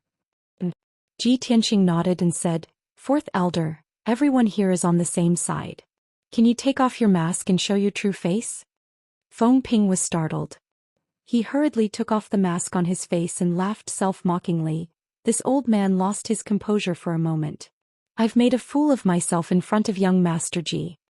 After he took off the mask, a weather-beaten face with an aura of vicissitudes was revealed. Ji Tianxing could clearly see that there was a deep scar on his forehead and the left side of his face. It was like a scar that was cut by a sharp blade. Even so, Feng Ping's face did not show any malevolence. There was still some gentleness and benevolence. After the two exchanged a few pleasantries, Feng Ping began to talk business. "Young Master Ji, this old man came to Hui City on the orders of the great Immortal to discuss some matters with you face to face. This old man knows that you possess the Sword of Burial of Heaven. It seems that you have also inherited the Sword Dao legacy of the great Immortal."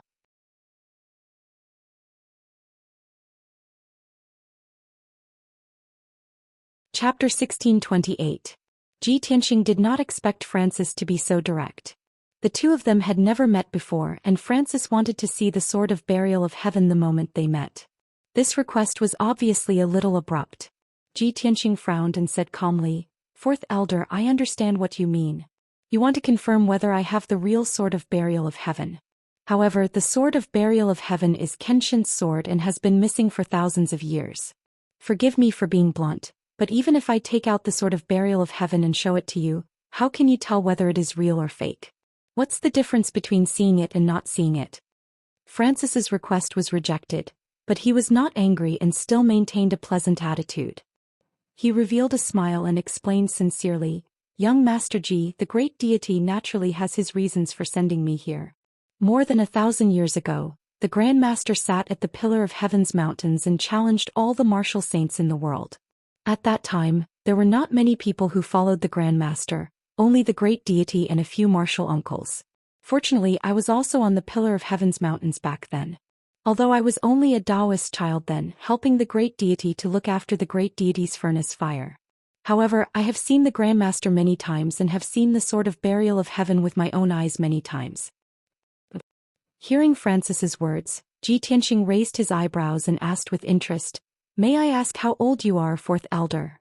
1,558 years old. Francis replied without any hesitation. Ji Tianxing frowned slightly. He thought for a while and realized that the facts were basically the same. However, to be safe, he still used his divine thought and secretly awakened the Sword of Burial of Heaven. The Sword of Burial of Heaven. You should have seen this Francis before. Do you still remember him? The Sword of Burial of Heaven said calmly, "After more than 1,000 years, my memories are incomplete. How can I remember these unimportant people?" Ji Tianxing was full of helplessness, but he couldn't force anything. At this moment, Francis looked at him with a burning gaze and said sincerely, "Young Master Ji, don't worry. This old man and the entire Pillar of Heaven's mountains have no ill intentions towards you. Kenshin is our spiritual leader, our eternal ancestor. This old man only wishes to take a look at Grandmaster's remains and complete the task that the great Immortal has given me. I hope that young Master Ji can fulfill my wish." Seeing that Francis' tone and expression were filled with sincerity and desire, Ji Tianxing considered for a moment before finally nodding his head in agreement. "I can show you, but you have to tell me first, who is this great Immortal you're talking about?" Without hesitation, Francis answered, 1,500 years ago, the great Immortal's Daoist name was Huanglong Daoist. He had always been by his Grandmaster's side, managing the matters of the Pillar of Heaven's mountains. 1,000 years ago, after the fall of the martial ancestor, the world was shaken. Many thieves took the opportunity to invade the Pillar of Heaven's mountains. The Pillar of Heaven's mountains suffered a great calamity. A few uncle masters and the experts in the sect all died in battle. Only the great Immortal Huanglong and the few of us survived. From then on, the great Immortal became our leader, leading us to protect the last legacy of the Pillar of Heaven's mountains. The great Immortal once said that the great Immortal was the divine king of the 9 heavens and could not truly fall.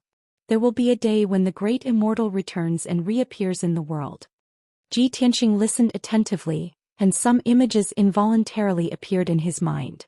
In his memory, when Kenshin was overseeing the Pillar of Heaven's mountains, there was a middle-aged Daoist wearing an apricot-yellow Daoist robe beside him. Now that he thought about it, that yellow-robed Daoist should be the great Immortal Huanglong that Francis mentioned. After a moment, Ji Tianxing collected his thoughts and extended his right palm in front of Francis. Zhoosh! A black light flashed in his palm, and an ancient sword that was as black as ink appeared. It was the Sword of Burial of Heaven. The moment Francis saw the Sword of Burial of Heaven, his body stiffened and he was stunned on the spot. His eyes were fixed on the Heaven Burial sword. His eyes were shining brightly and the rims of his eyes turned red. His gaze and expression became extremely complicated as his emotions fluctuated violently. It is indeed the Sword of Burial of Heaven. After more than 1,000 years, I can still see it with my own eyes. I can die with no regrets. Francis murmured softly as he extended both hands slowly and held the Sword of Burial of Heaven in his palms. He rubbed it gently as though he was greeting an old friend. I still remember that I was still a boy guarding the elixir furnace back then. There was once when the great Immortal was refining the 7-night soul ascension elixir and needed to maintain the fire in the furnace for 49 days. I persisted for 46 days and finally could not hold on any longer. I actually fainted in the elixir chamber. Francis mumbled to himself as he recounted the past. On his aged face, a faint smile could be seen. That cauldron of 7 Night Soul Ascension Elixir was destroyed. The great Immortal was furious and wanted to severely punish me, a derelict Dao boy. At the crucial moment, it was the Sword of Burial of Heaven that stopped the great Immortal and sent him away, allowing me to avoid punishment. When he said this, the Sword of Burial of Heaven vibrated slightly and bounced his hands away. The voice of the Sword of Burial of Heaven came from the sword. It said with a strange tone, "Little one, after more than 1,000 years, you actually still remember this small matter? Even if you want to thank me, you don't have to hold me so intimately. Where is your decency?" The sudden voice made Francis's body tremble and he was immediately petrified on the spot. He stared at the Sword of Burial of Heaven in a daze. His eyes were wide open and his face was filled with disbelief. After a long while he recovered and asked in an extremely agitated tone, "Senior Burial of Heaven? Is it really you? You're actually still alive?" He was so agitated that his face flushed red. He rubbed his hands repeatedly and even spoke incoherently. Ji Tianxing glanced at Francis with a strange expression and thought to himself, "Little one? An old man who has lived for more than 1,000 years? Isn't this a little too out of place?" However, after thinking for a while he felt relieved. Back then, when Francis was a Dao boy on the Pillar of Heaven's mountains, he was only a little over 10 years old. To the Sword of Burial of Heaven he was indeed a little one. At this moment, the voice of the Sword of Burial of Heaven sounded again. "Xiao Budin, have your martial uncles all passed away?" Francis took a few deep breaths before his emotions calmed down. He hurriedly nodded and said, "Other than the great immortal yellow dragon, those martial uncles have all died in battle. Now only the great Immortal is leading us and guarding the Pillar of Heaven's mountains."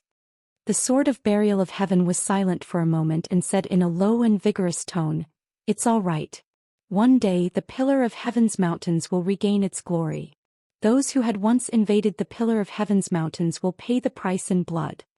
Francis nodded repeatedly, his eyes surging with excitement and anticipation. He said in a certain tone, "Senior Burial of Heaven, I also believe that that day will come very soon." The Sword of Burial of Heaven instructed again in a solemn tone, "Go back and tell Huang Long that Ji Tianxing is the successor of the Kenshin and also the new owner of the Pillar of Heaven's mountains. Only he can lead everyone to take revenge for all the grievances and hatred back then. No matter what, you have to protect him and help him return to the peak as soon as possible and regain the glory of the Kenshin."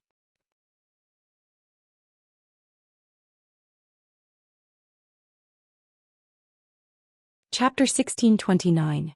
After instructing Francis, the Burial of Heaven went silent. Ji Tianxing knew that it had fallen into a deep slumber, so he put the Burial of Heaven away. Francis reluctantly watched the Burial of Heaven disappear, wanting to take a few more glances. However, he understood that Ji Tianxing was willing to show him the Burial of Heaven, which was already very rare. If he wanted to observe it for a while longer, he would be too tactless. After Ji Tianxing put away the Burial of Heaven, he calmly looked at Francis and asked, "Fourth Elder, do you have any other questions?" Francis hurriedly shook his head and said with an amiable expression, "Young Master Ji, there are no more questions. This old man's mission has been completed, so I can go back with a peace of mind. If I have offended you in any way, I hope that young Master Ji can forgive me." "You're too polite." Ji Tianxing slightly nodded and said politely. Francis looked at Ji Bai and said in a dignified tone, "Ji Bai, from now on, you will follow young Master Ji like a shadow. No matter what, even if you have to sacrifice your life, you must protect him." Ji Bai had personally witnessed the conversation between Francis and the Burial of Heaven, so he knew Ji Tianxing's identity and position. He did not hesitate to bow and accept the order and said, "As you wish." Francis nodded in satisfaction and continued, "In addition, this old man came to Hui City this time. Great deity also sent Shohei with me. Ji Bai, you will protect young Master Ji in the open and Shohei will protect him in the dark. The two of you must work together." Hearing the name, Shohei, Ji Tianxing and Ji Bai were startled. Ji Tianxing raised his eyebrows and thought to himself, "I didn't expect that other than Ji Bai, there would be someone called Shohei. I wonder if this Shohei is Ji Bai's brother or senior brother." Ji Bai's expression stiffened and he frowned. However, he quickly returned to normal and expressionlessly nodded. "This disciple understands, please be at ease, Fourth Elder." Francis slowly stood up, preparing to bid farewell to Ji Tianxing. At this time Ji Tianxing suddenly thought of something and said to him, "Fourth Elder, please wait for a moment. I have something to ask you." "Young Master Ji, please speak." Francis cupped his hands in greeting, showing that he was all ears. Ji Tianxing said with a dignified expression, "I wonder if Fourth Elder has heard of the demon race?" "Demon race?" Francis furrowed his brows as a puzzled look appeared on his face. Ji Tianxing thought that he had never heard of it and was a little disappointed. He explained, "A few months ago more than 10,000 miners and divine servants died in the glacial divine mine in the Arctic abyss. Those people were sucked dry of their blood, energy and souls. They died in a miserable state as if they were dried corpses that had been burned by fire. I went to investigate and killed 2 blood gods. In the end I ran into a ghost child covered in ghost tattoos. Ghost child claimed to be one of the 36 demon monarchs and worked for the ancestral demon god. You should know that Kenshin was mortal enemies with the demon race when he was alive. I inherited Kenshin's will, and I am absolutely irreconcilable with the demon race. I swore to exterminate the demon race and kill the ancestral demon god." When he heard Ji Tianxing's words, Francis's eyes lit up and he nodded repeatedly. "I understand now. Young Master Ji, the demon race that you speak of is actually called the ghost race. They have sinister and ugly appearances, and they possess many cruel, bloody and evil secret techniques. They also use various evil altars to create world-destroying plagues and disasters. On Xinwu continent, all the martial artists hate and fear the ghost race. It is said that before the ancient era, the ghost race once wreaked havoc on Xinwu continent and killed countless people." Ji Tianxing immediately revealed a look of realization and he nodded repeatedly. "No wonder I couldn't find any information about the demon race when I was flipping through the ancient books. I never thought that they would be called the ghost race on Xinwu continent. Although their name has changed and their appearance are different from the demon races, they are still fundamentally the same." After he finished speaking, he looked expectantly at Francis and asked, "Fourth Elder, how much do you know about the ghost race?" Francis frowned and replied with a grave expression, "I'm not very familiar with the ghost race, but I do know a lot of information. The ghost race is not tolerated by any of the other races, and they have lived in seclusion in Dark North Mountain for generations. It is an incomparably vast region that is about half the size of the Azure Dragon Empire. The environment in Dark North Mountain is harsh and incomparably dangerous. It is an infamous forbidden area on the continent, and ordinary people do not dare to approach it. It is said that the ghost race is divided into 36 powers in Dark North Mountain, and they have hundreds of millions of citizens. They also control many evil demons and giant beasts. The leaders of these 36 powers are known as the Demon Lords. Above the Demon Lords are 2 great demon saints and they seem to be the strongest in Dark North Mountain."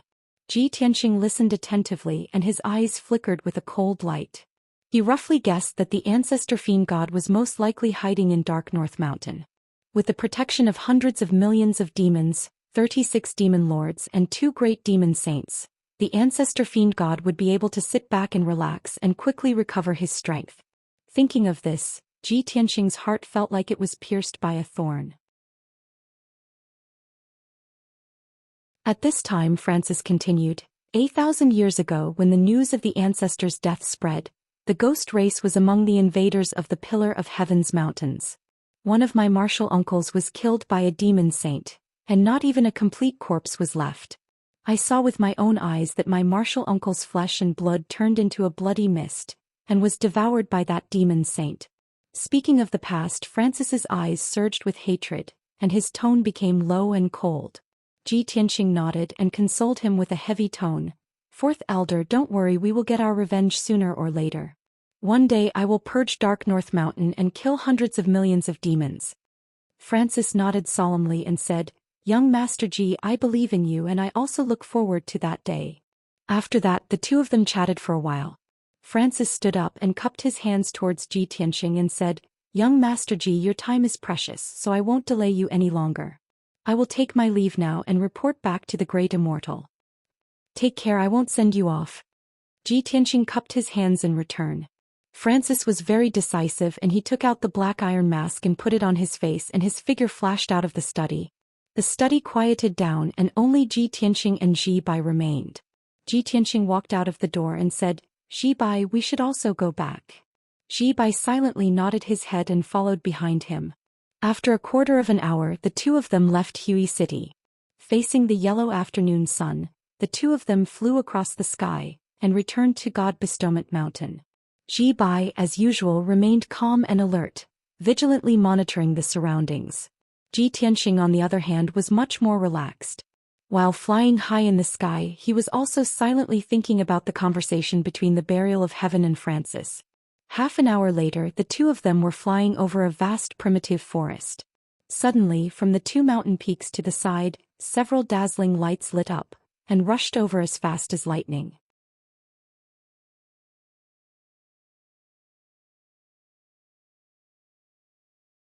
Chapter 1630. When the 6 black-robed martial artists flew over from the two sides of the mountain, Ji Tianqing and Ji Bai immediately sensed that something was wrong.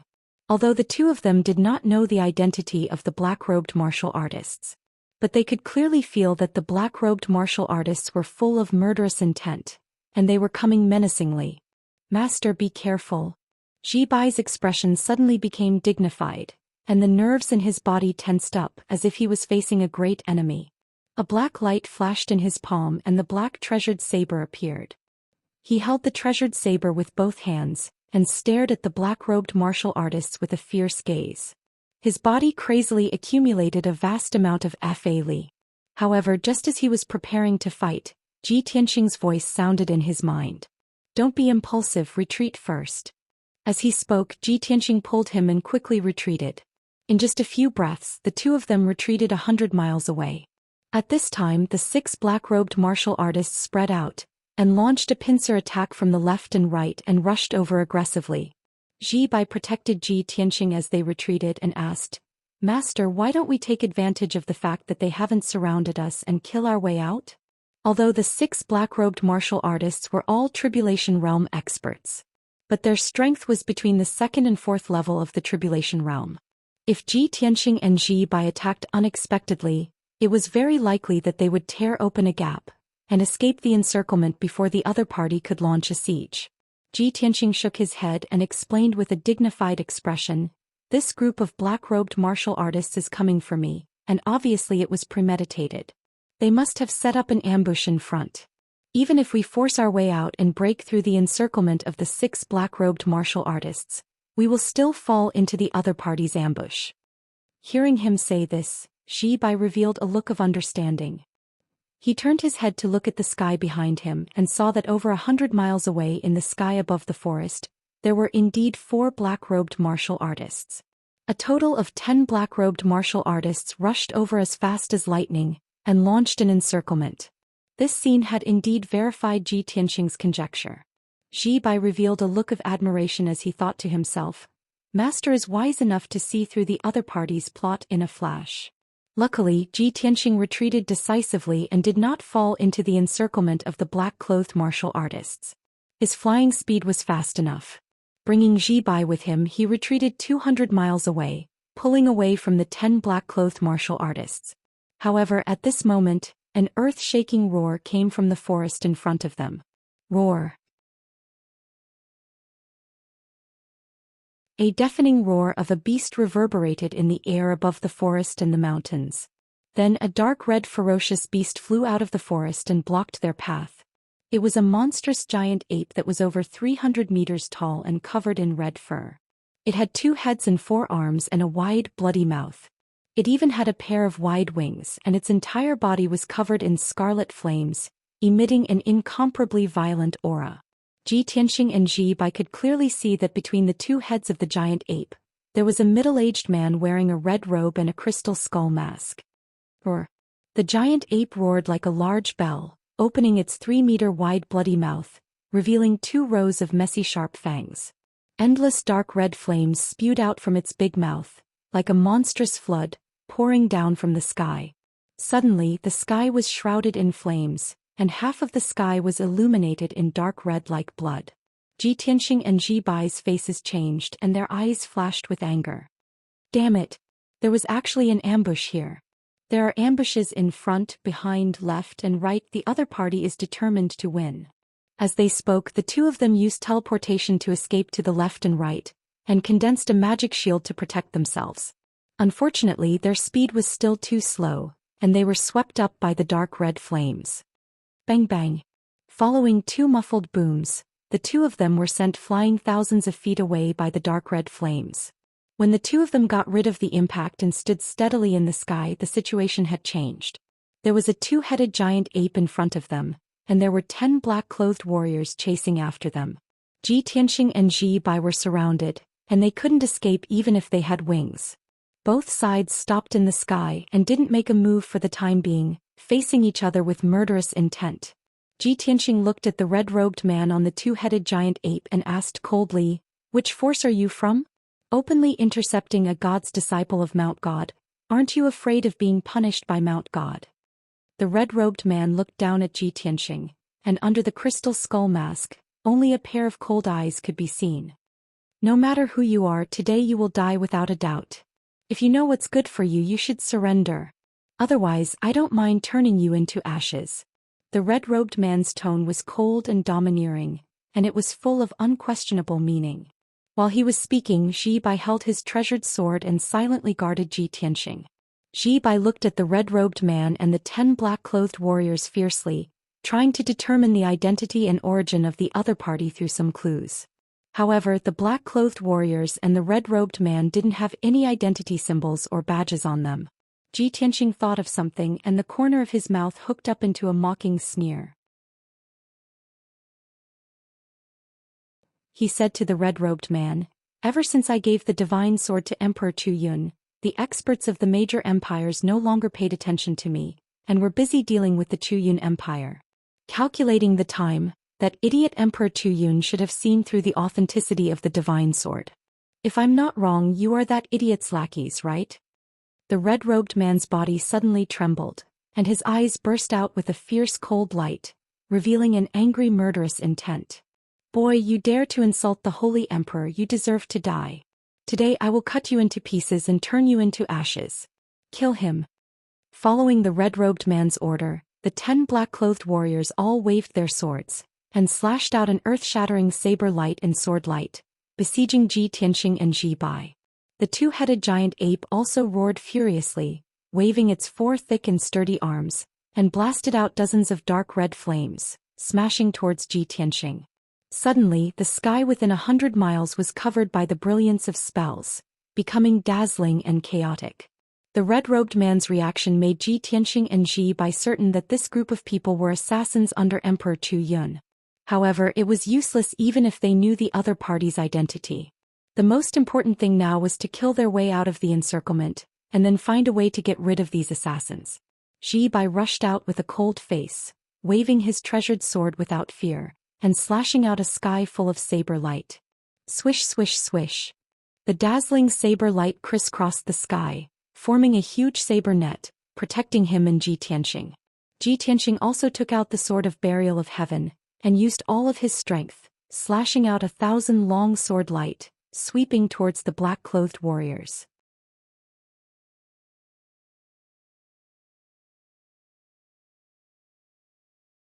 Chapter 1631. Boom boom boom. Deafening noises exploded one after another, fiercely reverberating in the sky. The sky full of saber light and sword shadows collided fiercely, collapsing one after another, turning into hundreds of millions of light fragments, sprinkling in the sky like raindrops. The violent and devastating shockwaves, like circles of colorful ripples, spread in all directions. Within 100 miles, it was turbid chaos. A large area of the primitive forest was destroyed into ruins by the shockwaves. A few thousand feet tall mountains were also shattered by the shockwaves, collapsing into a pile of gravel and yellow soil. The first round of confrontation between the two sides only lasted for 2 breaths before it ended. Xianxia and Zhi Bai were shaken to the point that their bodies trembled, their faces were pale, and the corners of their mouths overflowed with blood. 10 Tribulation Realm black-clothed martial artists, plus a 4th-layer Tribulation Realm 2-headed giant ape. The attack was fierce to the extreme. With their strength, it was impossible for them to resist head-on. Swish. Ji Bai endured his injuries and flew to Ji Tianxing's side as fast as the aurora. With an anxious expression he said, "Master, your subordinate will bring up the rear, you escape through the underground." Both of them were very clear that the so-called bringing up the rear was nothing more than sacrificing their own lives to delay a bit of time. Ji Tianxing raised his sleeve to wipe the blood from the corner of his mouth. With a cold expression, he shook his head and said in a low voice, "It's useless, the other party came prepared, we absolutely can't escape unscathed. The only thing we can do now is to fight to the end, perhaps only then will we have a chance of survival." Just as his voice fell, the 10 black-clothed martial artists launched another attack, pouncing over from all directions. All kinds of light blades, sword chi, raging flames, and rays of light shot out like a rain of arrows, covering dozens of miles of the sky. In the blink of an eye, Ji Tianxing and Ji Bai were drowned in the sky full of attacks. The two of them were like a small boat in a stormy sea, about to capsize and be smashed into pieces by the huge waves. At the critical moment, Ji Tianxing hurriedly took out the Kenshin battle robe, which turned into a pair of golden wings. Golden rock wings unite. Swish. The golden wings instantly closed, protecting him. Ji Bai also took out a silver metal ball and poured a majestic amount of magic power into it. Immediately, the metal ball turned into a dark silver armor that wrapped around his body. The lines of the armor were extremely sharp, and there was a pair of wide wings on its back, making it look quite majestic. This was a mid-grade tribulation-grade heavenly soul battlesuit, a very exquisite magic treasure. When the fourth elder came to Hui City this time, he gave this armor to Ji Bai to help him better protect Ji Tianxing. In the next moment, an earth-shattering spell attack fiercely bombarded Ji Tianxing and Ji Bai. Bang bang bang bang. A series of muffled explosions resounded through the sky. The saber light, the sword light, and the spell light all exploded, turning into a colorful torrent that spread in all directions. A moment later, the 5-colored torrent dissipated, and the sky regained its clarity. However, the sky was empty. Ji Tianxing and Ji Bai were nowhere to be seen. The 10 black-clothed martial artists all held swords and sabers, their eyes sharp as they searched around. The red-robed man stood on the shoulder of the 2-headed giant ape, watching the battle in the sky without making a move. He stared coldly at the ruins and ordered in a cold tone, "They are in the ruins, capture them for me." The 10 black-clothed martial artists received the order and immediately landed on the ruins and drilled into the ground. They soon found Ji Tianxing and Ji Bai buried in the ruins, lying motionless on the ground as if they had fainted. 4 black-clothed martial artists went to capture them, while the other 6 remained vigilant. Seeing that the 4 black-clothed martial artists came to Ji Tianxing and Ji Bai's side, they were about to cast a spell to capture them. Suddenly, the unconscious Ji Tianxing and Ji Bai's body lit up with a bright light, bursting out with a violent aura that could destroy the heavens and the earth. Heaven-cleaving sword. A dark golden sword light that was 100 feet long, wrapped in purple lightning, struck the 2 black-clothed martial artists. The distance between the two sides was too close, and the speed of the sword light was as fast as lightning, making the 2 black-clothed martial artists unable to dodge. Following 2 muffled ping-ping sounds, the 2 black-clothed martial artists were sent flying on the spot. A large amount of blood splashed out from their bodies. In the midst of the blood there was a broken arm and a broken leg. Ji Tianxing pretended to be unconscious, and at the crucial moment he burst out with all his strength and launched a surprise attack, seriously injuring the 2 black-clothed martial artists in one fell swoop. On the other side, Ji Bai also brandished his saber, using the Thunder Wild Saber, and in an instant, slashed 18 times. The fate of the 2 black-clothed martial artists was even more miserable. Their bodies were cut into pieces by the 18 lightning-like saber lights, turning into a pile of minced meat and blood rain. After all, his strength was comparable to the black-clothed martial artists, and the power of his saber technique was more powerful. The sudden change caused the black-clothed martial artists' eyes to change, and they immediately brandished their sabers and swords to surround and attack. The red-robed man in the sky also had a burst of cold light in his eyes, and killing intent burst out from his body. Despicable little bastards, sinister and despicable. He gritted his teeth and cursed and hurriedly ordered the black-clothed martial artists, "Don't let your guard down no matter what, take down Ji Tianxing." Those black-clothed martial artists previously thought that this mission was very simple. With their Tribulation Realm powerhouses, assassinating an Essence Soul Realm martial artist was as easy as flipping their hands. But now they had seen Ji Tianqing's methods and no longer dared to be careless, and launched a fierce attack with all their strength. Both sides fought fiercely in the sky again. The two black-clothed martial artists whose bodies were destroyed were only left with their essence souls and quickly escaped. The other two black-clothed martial artists who were missing an arm and a leg endured their injuries and attacked Ji Tianqing and Ji Bai without caring about their own safety. Ding ding ding. Ping ping ping ping. Both sides used their unique skills and fiercely clashed in the sky, causing a series of explosions. 5 colored streams of light covered the sky, enveloping a radius of 100 miles. Everyone's figures constantly flickered, appearing and disappearing in the sky. In the beginning, Ji Bai protected Ji Tianqing with all his strength, helping him block countless attacks. After fighting for a while, Ji Bai began to be injured and his injuries continued to worsen and he was beaten to the point of retreating. He could not even protect himself, but he still risked his life to protect Ji Tianqing. After a short 100 breaths of time, he was covered in blood, and his black robe was full of cracks and wounds. The black-clothed martial artists knew that he was the most difficult to deal with, and as long as they dealt with him, killing Ji Tianqing would be as easy as flipping their hands. Therefore, 5 black-clothed martial artists joined forces to besiege Ji Bai, forcing him to constantly retreat farther and farther away from Ji Tianqing. The other 3 black-clothed martial artists surrounded Ji Tianqing and continued to besiege him. Ji Tianqing's situation also became precarious, and he could lose his life at any time. After exchanging hundreds of blows, his hair was disheveled, his white robe was stained with blood, and his body was covered in wounds. Fortunately, Kenshin's battle robe protected him and helped him block several fatal attacks.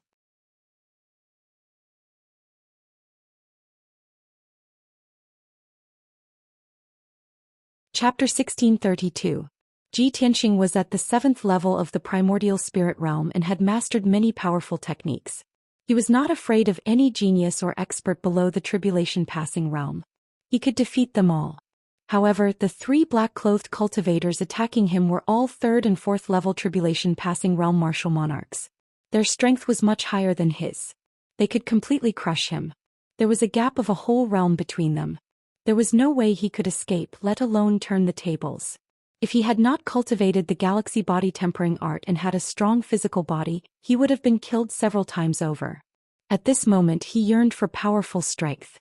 If he could break through to the tribulation passing realm, even if he was only at the 1st level, he would not be in such a sorry state. This battle was undoubtedly the most dangerous battle he had had in recent years. His chest, back, shoulders, and legs were covered with wounds so deep that his bones could be seen. Warm blood gushed out from the wounds, drenching his white robe and making him look particularly ferocious. His long hair was also messily draped over his shoulders, stained with blood. Piercing pain came from all over his body, tormenting his nerves. With his strong willpower, he stubbornly held on and clenched his teeth. He would not give up until the last moment. Boom! With a muffled explosion, a fist as large as a mountain hit him. He spat out a mouthful of blood and was sent flying, crashing into the ruins 10 miles away. Another black-clothed cultivator rushed over, holding a long saber with both hands. He slashed out a 100-meter-long saber light. At this critical moment, Ji Tianqing could not dodge. He could only wave the burial of heaven to block the attack. Questioning heaven with horizontal sword. Boom! The saber light that could split heaven and earth shattered the 100-meter-long sword light and hit him. With a muffled sound, he fell from the sky and smashed into the ruins. A deep pit was formed in the ground and dust flew everywhere. He was buried in the soil and a heart-wrenching pain came from his body. It was as if all the bones in his body were shattered. 30 miles away, Ji Bai was surrounded by 5 black-clothed cultivators. His body was covered in blood and he was in an extremely sorry state. He was beaten back again and again, almost unable to fight back. By chance he caught a glimpse of Ji Tianqing in the distance. Seeing that Ji Tianqing's injuries were severe and that he was about to die under the black-clothed martial artist's sword, he was so angry that his eyes nearly popped out of their sockets, turning blood red. No! He let out an earth-shattering roar and his entire body ignited with dark red blood flames. His body suddenly expanded. In the blink of an eye, he turned into a 30-meter-tall giant surrounded by lightning. His body was grayish-brown as if it was formed from rocks, and his forelimbs were shockingly thick. He held 2 purple lightning chains in his hands and ruthlessly whipped away the surrounding black-clothed martial artists. Then he recklessly rushed towards Zhou Xian. Several black-clothed martial artists were overwhelmed with shock and tried to intercept him. However, no one was able to resist Zhi Bai directly. Without exception, all of them were sent flying by the lightning chains. In the sky not far away, the red-robed man stood on the shoulder of the 2-headed giant ape, witnessing this scene with his own eyes. Seeing that Zhi Bai suddenly turned into a stone giant and was able to control lightning, his eyes flashed, revealing a deep shock. This is bloodline awakening? I didn't think that this seemingly ordinary young man would actually have a different bloodline. The shock in the red-robed man's eyes quickly disappeared and he coldly ordered, "Entangle him. Once he ignites his bloodline, killing him will be as easy as flipping a hand." The 5 black-clothed martial artists received the order and immediately joined forces to form a battle formation, displaying an exquisite joint attack technique. They did not fight Zhi Bai head-on, but only tried to intercept him so that he could not break through the obstacles and rescue Zhi Qianxing. Zhi Bai's entire body went berserk, roaring like a desolate beast, rampaging, wantonly releasing lightning that filled the sky. However, his attacks were all neutralized by the black-clothed martial artists, and he was unable to break out of the encirclement. Zhi Qianxing was lying in a deep pit covered in blood, struggling with difficulty trying to fly into the sky. At this moment, 3 black-clothed martial artists descended from the sky, waving their swords and sabers. Swoosh, swoosh, swoosh. The overwhelming saber light and sword shadows emitted an incomparably violent power, suppressing Zhi Qianxing. Zhi Qianxing was suppressed to the point that his face was deathly pale, and his body seemed to be frozen, unable to move. Seeing that he was about to be chopped to death by the saber light and sword shadows. At the moment of life and death, he raised his head to look at the 3 black-clothed martial artists. His gaze was firm and unyielding and he coldly shouted, "Burial of Heaven, lend me a hand." Finished speaking, he waved his hand and threw out the Burial of Heaven sword. The Burial of Heaven sword immediately expanded, becoming a 1,000 feet tall giant sword. At the same time, a 1,000 feet tall golden sword appeared above Zhi Qianxing's head. It was his primordial spirit. His entire body turned into a dazzling golden light, fusing with the primordial spirit golden sword. Then the Burial of Heaven sword also fused with the primordial spirit golden sword, causing the golden sword's power to increase by 2 times. Azure Dragon's Sacred Sword. From the 1,000 feet tall golden sword came a roar that reverberated through the universe. In the next instant, the golden sword bloomed with dazzling golden flames, erupting with a destructive power that ruthlessly pierced toward the black-clothed martial artists in the sky. The dazzling golden flames condensed into the image of a divine dragon, enveloping the primordial spirit golden sword. This sword was filled with an indomitable aura. Like a sleeping dragon rising to the heavens, it seemed to pierce through the firmament and nothing could stop it. Boom! Crack! Amidst a deafening explosion, the giant sword shattered the saber light and sword shadows that filled the sky, and ruthlessly pierced another black-clothed martial artist. In that instant, the black-clothed martial artist's body seemed exceptionally small in front of the 1,000 feet long golden sword, like an ant. Crack! After being pierced by the Azure Dragon's sacred sword, his body actually shattered like a porcelain vase, disintegrating into fragments that filled the sky. Blood and pieces of flesh were instantly incinerated by the golden flames, turning into ashes. Only the black-clothed martial artist's primordial spirit luckily escaped the calamity, dodging the Azure Dragon's sacred sword's attack. Swoosh! The Azure Dragon's sacred sword flew tens of thousands of feet high in the sky, gradually exhausted and stopped. Then the Burial of Heaven sword split up and rapidly returned to its original form. The primordial spirit golden sword and Zhi Qianxing also separated and returned to their original state. Zhi Qianxing was covered in blood, standing high in the sky with disheveled hair, holding the Burial of Heaven sword in his hand. The primordial spirit golden sword dimmed and retracted back into his body. Just now he had barely used the Azure Dragon Sacred Sword. Using this sword technique at the critical moment of life and death had nearly exhausted all his magic power. The secret technique of the Azure Dragon Sacred Sword, coupled with the amplification of the primordial spirit golden sword and the burial of heaven sword, caused the might of this sword to be unprecedented. This was the strongest sword technique he could use at the moment.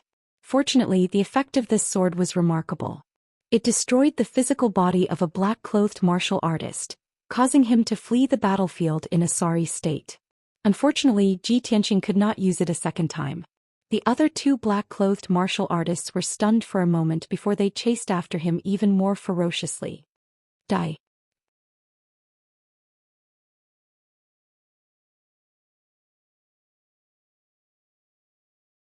Chapter 1633. Ji Tianqing's magic power was almost depleted and he could not hold on for long. The two black-clothed martial artists could easily finish him off. Moreover, the red-robed man and the two-headed giant ape were eyeing him from not far away. Ji Tianqing knew that the red-robed man was the leader of this group of assassins and his strength was unfathomable.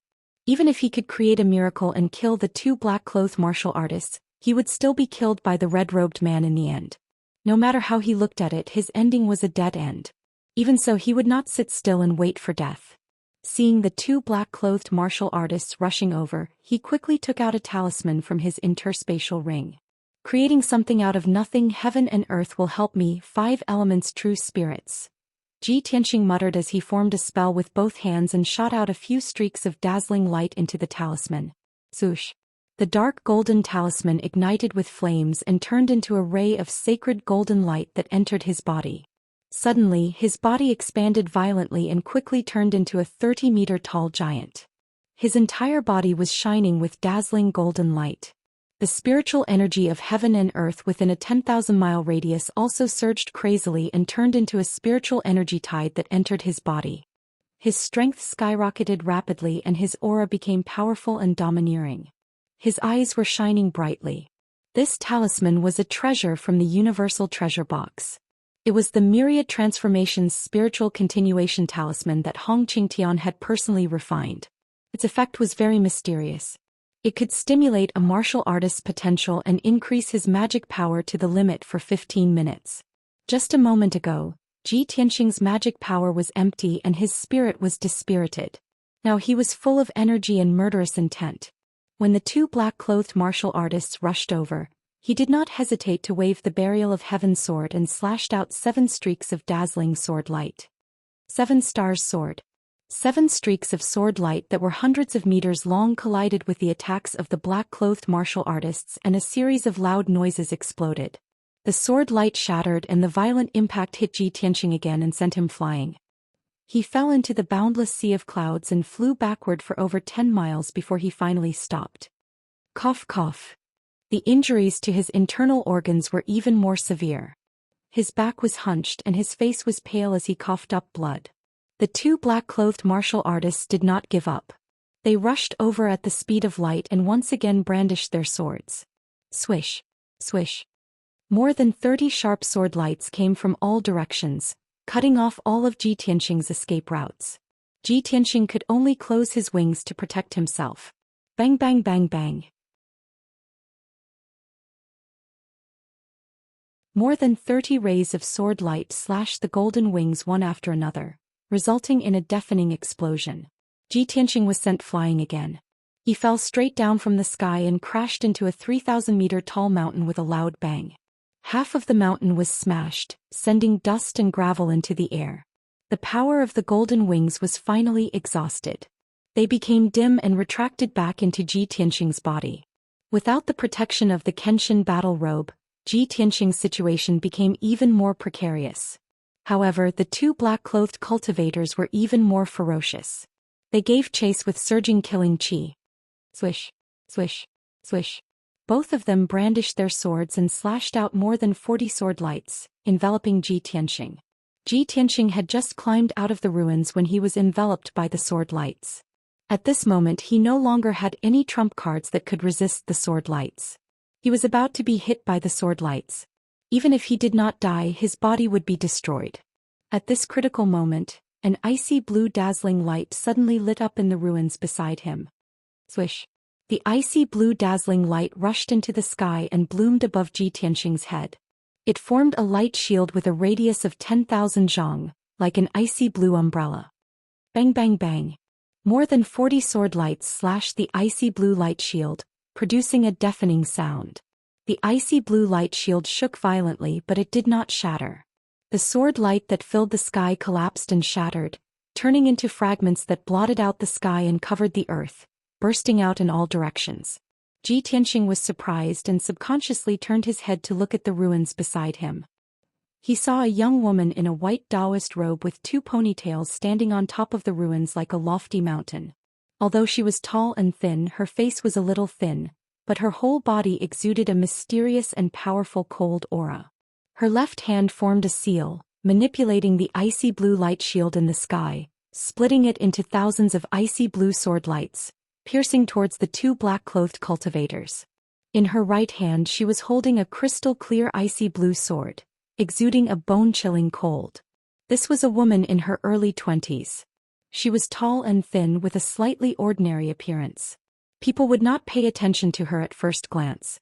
However, her eyes were extremely large, far beyond ordinary people. Her pupils were also icy blue, making her look particularly mysterious. When Ji Tianxing looked at her, her eyes were focused on the sky, expressionless as she chased after the black-clothed cultivators. She did not look back and said to Ji Tianxing through telepathy, "Master, please leave this place quickly. Leave this place to me and Ji Bai." Her voice was crisp and clean, containing a decisive and capable temperament. Ji Tianxing thought for a moment and guessed her identity. A disciple of the Pillar of Heaven's mountain? Are you the Shohei that the 4th elder mentioned? Shohei is actually a woman. Previously in Hui City, the 4th elder had mentioned that Shohei had also come. At that time, Ji Tianxing was still wondering if Shohei was Ji Bai's brother or senior brother. But he never thought that Shohei was actually a young woman. This name and the white-clothed woman in front of him didn't match at all, right? However, these thoughts flashed through Ji Tianxing's mind. He made a prompt decision and said, "I won't leave you guys behind. Let's advance and retreat together." As he spoke, he also rushed into the sky and charged towards the 2 black-clothed cultivators. The 2 black-clothed cultivators were stabbed by thousands of icy blue sword lights until they were dripping with blood, their bodies riddled with wounds. At this moment Shohei was still casting spells. She controlled thousands of icy blue light blades to form an icy blue hurricane that strangled the 2 black-clothed cultivators. Ji Tianxing took the opportunity to charge over. He opened the 3rd eye on his forehead and released endless lightning. Boom! The destructive purple divine lightning condensed into a pillar of lightning and fiercely struck a black-clothed cultivator. The black-clothed cultivator was already heavily injured, and after being struck by the divine lightning pillar, his body collapsed on the spot, turning into countless pieces of pitch-black charcoal. With his body destroyed, his primordial spirit flew out. However, he didn't dare to stay in the sky and fled in panic. Seeing this scene, Shohei turned her head and glanced at Ji Tianxing. A look of surprise flashed across her eyes. She had never thought that Ji Tianxing, who was only at the primordial soul realm, could control the power of divine lightning. No wonder Ji Bai is dead set on Master and is extremely loyal. This thought flashed through her mind as she continued to control thousands of icy blue light blades to kill the other black-clothed cultivator. The black-clothed cultivator fell into the icy blue hurricane and didn't last long before his body was minced into pieces. Even his primordial spirit was injured by Shohei and fled miserably. Ji Tianxing's crisis was temporarily resolved.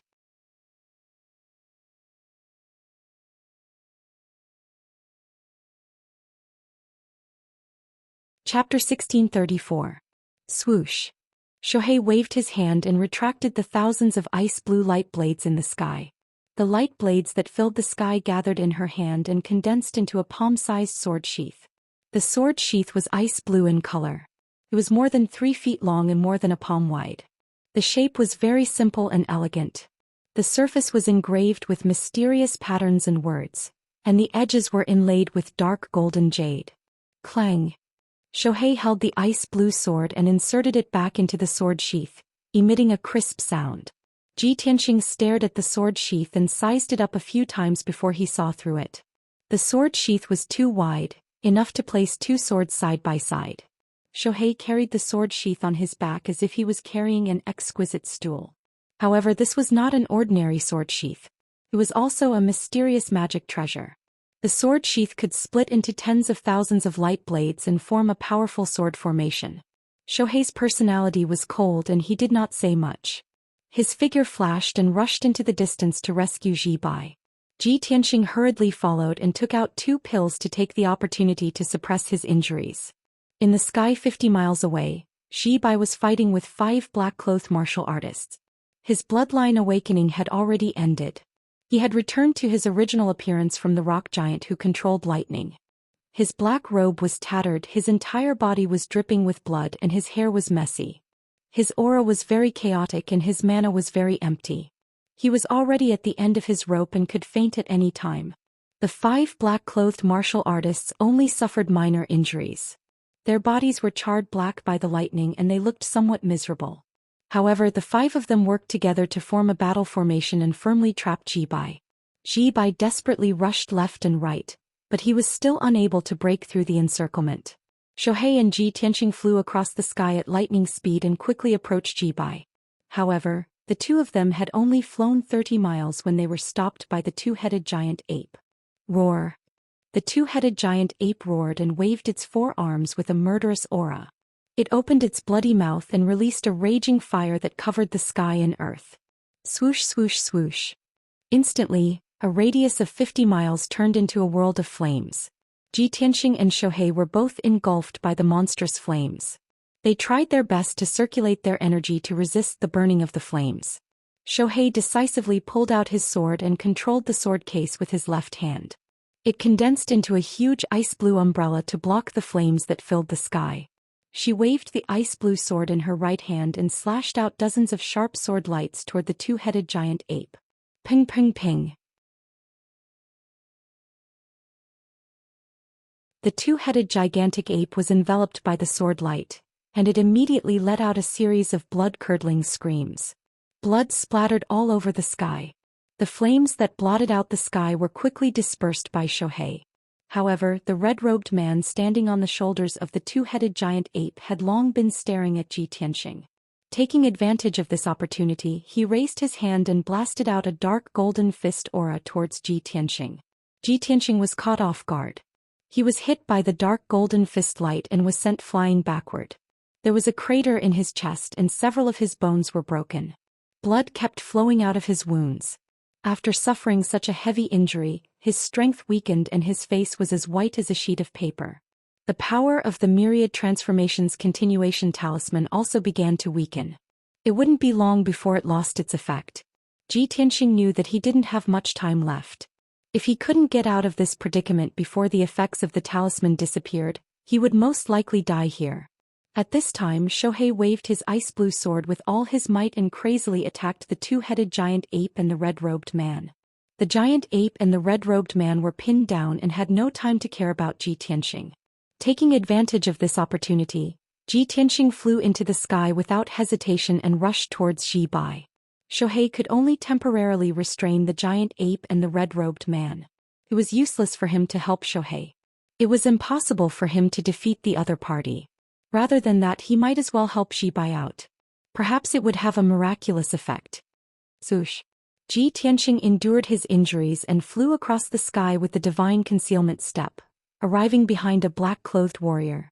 5 black-clothed warriors formed a battle formation and attacked Ji Bai one after another.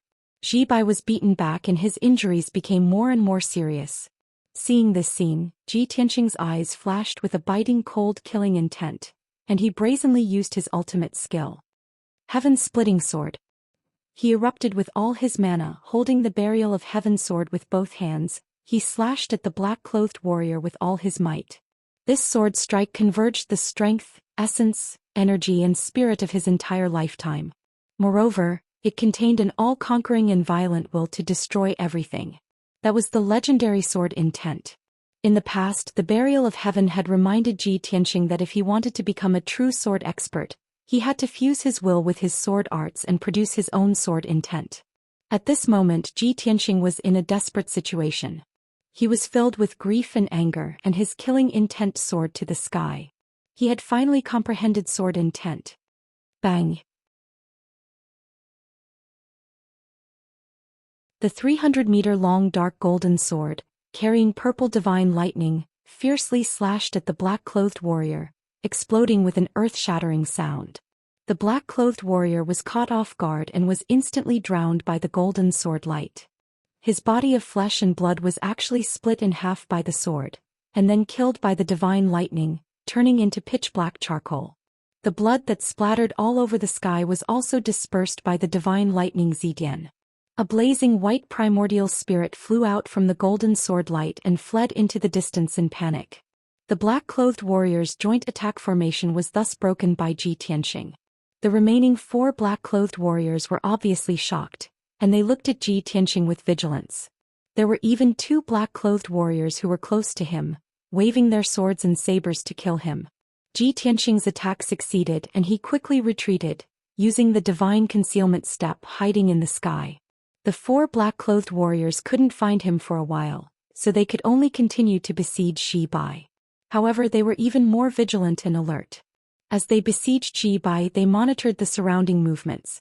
Ji Tianxing wanted to use the same trick again, but it was almost impossible. Therefore, he patiently hid in the dark, looking for an opportunity to attack.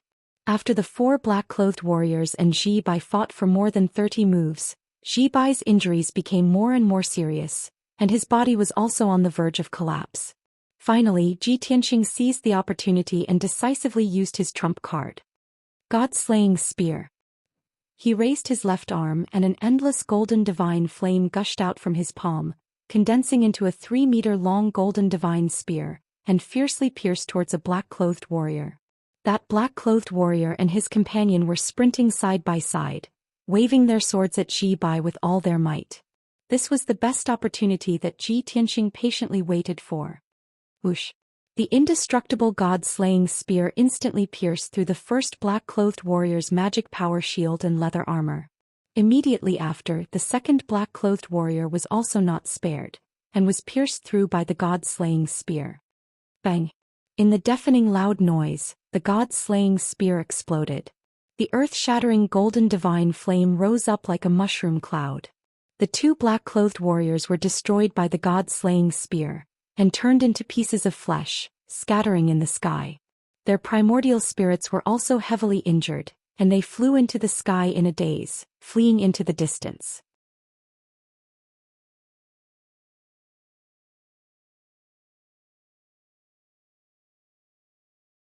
Chapter 1635. Shi Bai's crisis was resolved. The remaining 2 black-clothed martial artists were unable to trap him at all. Of course, Shi Bai was also an arrow at the end of its flight. His fighting strength had sharply decreased, so it was impossible for him to kill the 2 black-clothed martial artists. As for Ji Tianxing, his Fa Li was already exhausted and he had used up all his trump cards. His body was rapidly shrinking and gradually returning to its original state. This was the effect of the 10,000 transformations continuation talisman was weakening and was about to lose its effect. Shi Bai, if you don't leave now, when will you? Ji Tianxing shouted as he waved the Burial of Heaven sword and slashed out a few sword lights, blocking the 2 black-clothed martial artists. Shi Bai took the opportunity to escape and followed him into the sky, escaping in the direction of Sealed God Mountain. Of course, while escaping, Shi Bai did not forget to use his divine sense to shout to Shohei, "Junior sister, don't fight, find a chance to escape." Shohei was fighting with the 2-headed giant ape and the red-robed man, trying her best to resist the attacks of the giant ape and the red-robed man. Her strength was comparable to the giant ape, slightly weaker than the red-robed man, so it was particularly strenuous for her to fight. Most of the time she was passively defending and resisting. She was beaten to the point of retreating and had no chance to fight back.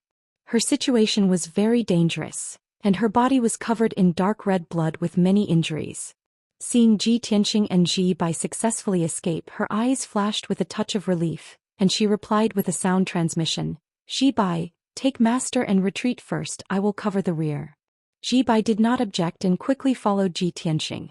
Now that he and Ji Tianqing were arrows at the end of their flight and had lost their fighting strength, Zhou Xian could cover the rear. When the red-robed man saw that Ji Tianqing had escaped, he immediately flew into a rage, killing intent surging in his eyes. "Damn little bastard, don't even think about escaping from me," the red-robed man shouted with a murderous aura. He rode the two-headed giant ape and chased after Ji Tianqing and Ji Bai. Roar! The two-headed giant ape also let out a furious roar, desperately flapping its flame wings, turning into a dark red stream of light, cutting through the sky. "Damn it! We can't let him catch up to Master." Zhou Xian's expression changed and he chased after him like a shadow. She controlled the sword case with her left hand and turned it into a sky full of sword lights to attack the two-headed giant ape. Her right hand waved the sword and attacked the red-robed man with all her might. In order to delay the two-headed giant ape and the red-robed man, she did not hesitate to consume a large amount of her magic power and used a powerful ultimate move. This move was indeed effective. The two-headed giant ape's speed was greatly reduced, and it was getting further and further away from Ji Tianqing. Ji Tianqing endured his injuries and summoned his Yuan Shen golden sword. He flew across the sky with the speed of light. In a short span of 100 breaths of time, he had brought Ji Bai and fled a few hundred miles away, escaping the pursuit of the two-headed giant ape. His strength was completely exhausted, his consciousness blurred, and he almost fainted. Thus, he withdrew the golden primordial spirit sword and summoned the black dragon from the sword world. Roar! The black dragon let out a resounding dragon roar and carried Ji Tianqing and Ji Bai back to Bestowment God Mountain at its fastest speed. On the other side, Zhou Xian had been entangled with the two-headed giant ape and the red-robed man. Seeing Ji Tianqing and Ji Bai escape far away and their figures disappear at the end of the horizon, she finally breathed a sigh of relief. She no longer continued to fight. After 2 feints, she turned around and fled without hesitation. She turned into a blazing white light blade and flew across the sky as fast as lightning. Soon she pulled away. The two-headed giant ape and the red-robed man chased after her with all their might. In the sky further away, 2 black-clothed martial artists also chased after the red-robed man. Unknowingly, an hour had passed. The black dragon carried Ji Tianqing and Ji Bai and finally flew back to the foot of Bestowment God Mountain. In the sky 100 miles behind them, Zhou Xian also turned into a white light and rushed over as fast as lightning. In the sea of clouds further away, the two-headed giant ape carried the red-robed man and chased after them with murderous intent. However, 100 miles away from Bestowment God Mountain, the two-headed giant ape stopped and stood on top of a mountain peak. The red-robed man stood on the shoulder of the giant ape and looked up at the sacred Bestowment God Mountain. His eyes flashed with a cold light, revealing a strong sense of unwillingness. "Damn it! In the end I still let that little bastard escape." Although he had a mission, if he did not kill or capture Ji Tianqing he would be severely punished by the great emperor of the Chuyin Empire. However, he knew very well that Ji Tianqing had already escaped back to Bestowment God Mountain and he had no chance. If he rashly broke into Bestowment God Mountain, he would definitely alarm the golden armored guard. At that time he would definitely die miserably. No matter how unwilling and angry he was in his heart, he could only give up the chase. "Ji Tianqing, the next time you meet me you won't be so lucky. I will definitely tear you into pieces, definitely." The red-robed man cursed with resentment and rode the two-headed giant ape. He turned around and drilled into the sea of clouds, quickly disappearing into the distance.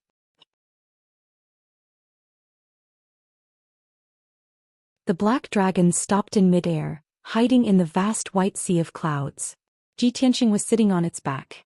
His body was covered in blood, his aura was weak and he was meditating.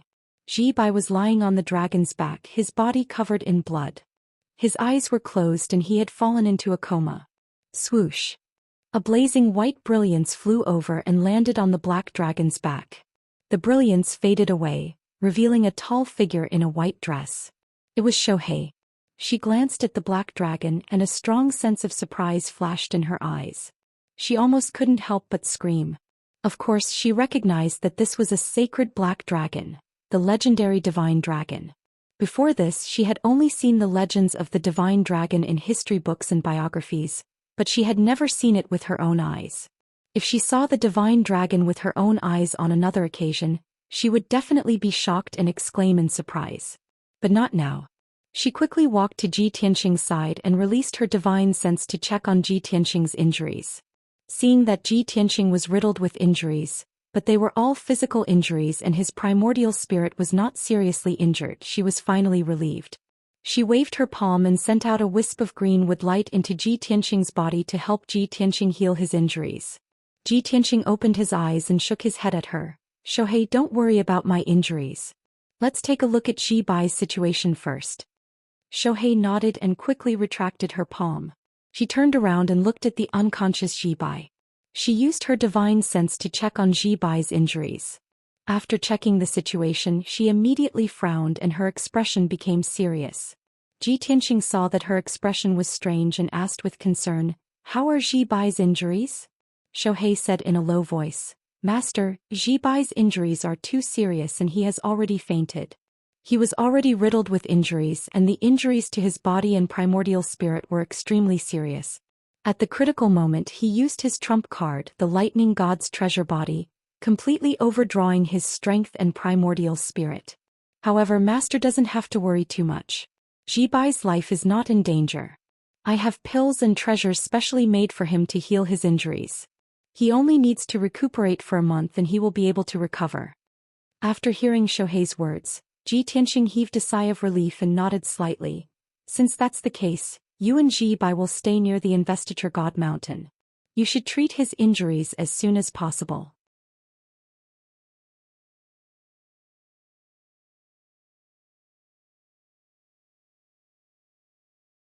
Chapter 1636.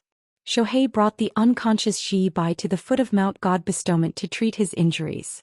Ji Tianxing returned to the east courtyard of Heaven Saint Palace and entered a secret room to treat his injuries. The secret room was filled with spiritual energy and many elixirs were stored. Moreover, the flow of time was 5 times faster than the outside world. Ji Tianxing recuperated in the secret room for half a month. The injuries of his physical body and primordial spirit were quickly healed. His strength had also returned to its peak state. At this time, only 3 days had passed in the outside world. On the morning of the 4th day he ended his seclusion and walked out of the secret room.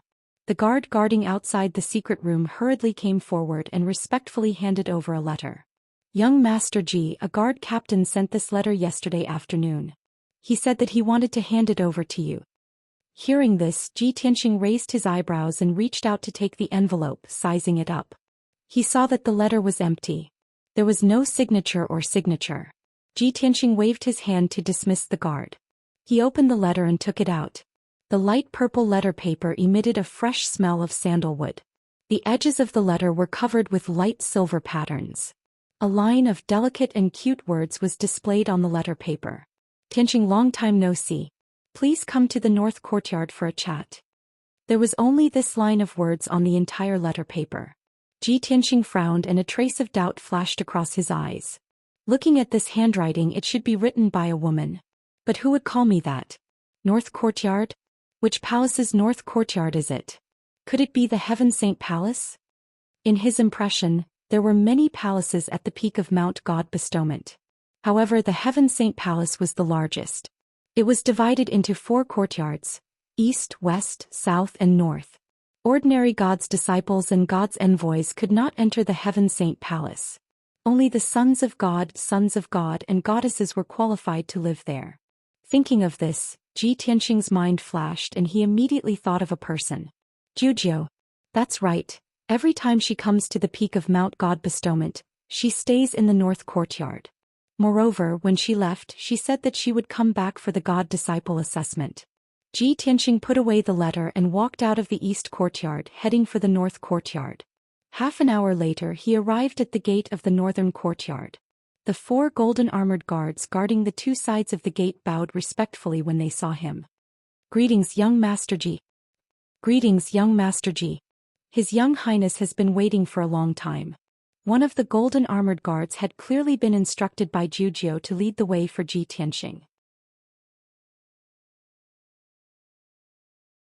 Under the guidance of the guard, Ji Tianxing passed through the courtyard and a garden before entering the main hall of the northern courtyard.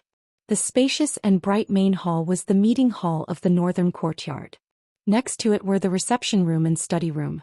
Ji Tianqing sat in the main hall and waited while the golden armored guard went to report the news. Not long after, the sound of footsteps came from the door. A man and a woman walked into the hall. Ji Tianqing quickly turned his head and looked at the entrance of the main hall. He saw who it was. The first person to enter the main hall was a little girl who was 1 meter tall and looked like she was carved out of jade. She was extremely cute and nimble. She was wearing a small red dress and had a pair of clear and flawless eyes. Her entire body was exuding an incomparably noble aura. Without a doubt, she was the little princess Zhou. The person following behind Zhou was a tall and handsome young man. The young man wore a long golden robe with a golden dragon embroidered on his chest and sleeves. He also wore a luxurious golden crown on his head. He had long golden hair and a fair and handsome face. His blue eyes had a pair of golden pupils. This was a handsome and valiant noble young man. His every move showed that he was cultured and had a noble aura. Zhou had just entered the main hall. When she saw Ji Tianqing, a bright smile bloomed on her face and she waved happily to greet him. Tianqing, long time no see. Your name seems to have spread far and wide. As she spoke, Zhou blinked her big eyes and revealed a playful smile. Ji Tianqing smiled and nodded to greet her. He said, Princess Zhou, how have you been? You said that you would come back before the God-disciple assessment. I didn't expect that as a holy lady, you would go back on your words. Zhou stood in front of him and smiled awkwardly. She explained, I was delayed by something important. That's why I came back late. However, even if I came back late by more than a month, it wouldn't affect you. You still became the #1 God disciple. The two of them were like old friends who hadn't seen each other for many years. They chatted naturally and even joked with each other. The young man in the golden robe stood quietly behind Zhou and looked at Ji Tianqing calmly. He didn't say anything. After Ji Tianqing and Zhou exchanged greetings, he nodded to Ji Tianqing and said with a smile, Ji Tianqing, I've heard about you from Zhou. It's really better to meet you in person than to hear about you. Ji Tianqing looked at the young man in the golden robe and asked Zhou, Princess Zhou, this is? Zhou quickly pulled the young man's sleeve and introduced him with a smile. I was so focused on chatting with Tianqing that I almost forgot to introduce him to you. Tianqing, this is my 7th brother. He's one of the most outstanding people among my brothers. This time when I returned to Mount God Bestowment, he specially came to help me complete the task. Ji Tianqing immediately understood the identity of the young man in the golden robe. He cupped his hands and said, It's the 7th Xianxia. Nice to meet you.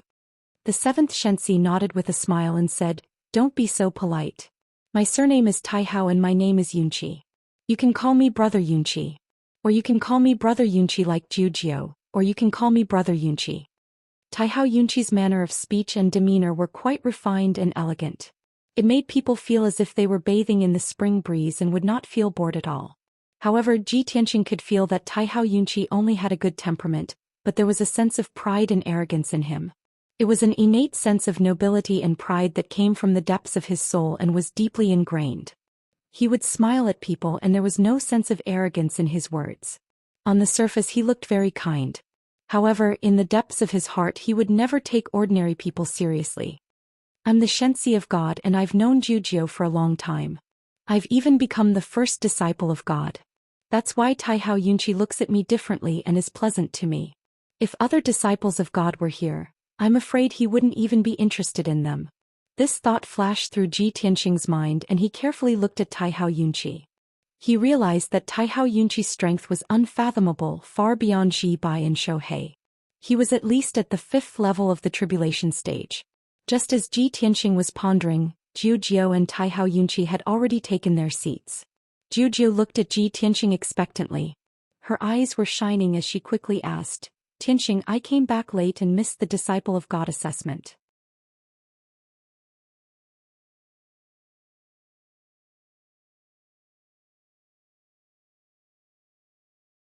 Chapter 1637.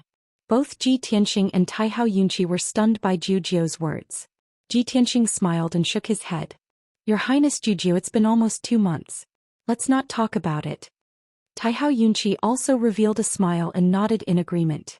Zhou, didn't the Great Guardian report the situation to you? Why do you ask Ji Tianqing to tell you again? Moreover, those young geniuses are only in the primordial soul realm. What can they do? It's fine if you don't listen. Taihao Yunqi patted Zhu Jiu's head affectionately as he spoke. His tone was casual as he spoke. It was obvious that he did not take Ji Tianqing and the god's disciples seriously. It was as though the battle between the young geniuses and the god's disciples was like a fight between ants. Ji Tianqing was even more certain of his judgment. Taihao Yunqi's temperament was just as he had guessed. Zhu Jiu pouted as a look of disappointment flashed across her eyes. Right. I'll ask Tianqing to tell me more in the future. Taihao Yunqi nodded and smiled. Our mission is almost complete. Now there's only one thing left. What do you say? Or should I say it? Zhu Jiu volunteered. Let me tell Tianqing. Ji Tianqing raised his eyebrows and looked at Zhu Jiu calmly. Zhu Jiu looked at him sincerely and said slowly, Tianqing, I've returned to the God's kingdom for the past 6 months and reported everything about you to Father. Although Father has been cultivating in seclusion, he left a clone in the God's kingdom. When Zhu Jiu said this, Taihao Yunqi clearly frowned and secretly sent a voice transmission to remind her. Zhu Jiu's body trembled. She quickly skipped that part and continued, Father God has already noticed you and is very optimistic about your future. Therefore Father God sent down a divine decree to let the clear heaven pagoda focus on nurturing you, hoping that you can stay on Mount God bestowment and cultivate in peace. Ji Tianqing frowned slightly when he heard this. Zhu Jiu, I told you about this. I won't be staying on Godrank Mountain forever and I'll be leaving soon. As for the reason, you should be well aware of it. The brilliance in Zhu Jiu's eyes dimmed. She nodded and said, Tianqing, of course I can understand your feelings. I also hope that you can find your wife soon and reunite with her. However, the Father and I both hope that you can stay. I even discussed with Father God that after you find your wife, you can also bring her to Mount God bestowment. Father God will show mercy and let your wife become a God's disciple, so that you two can live together. Ji Tianqing frowned and thought for a while. Then he shook his head and said, Zhu Jiu, thank you and Mr. Godlord for your kindness. But I'm afraid it's hard to realize. He knew that Yun Yao's identity was special. She was the reincarnation of goddess Yao Guang, and also someone personally appointed by Luo Shui martial god.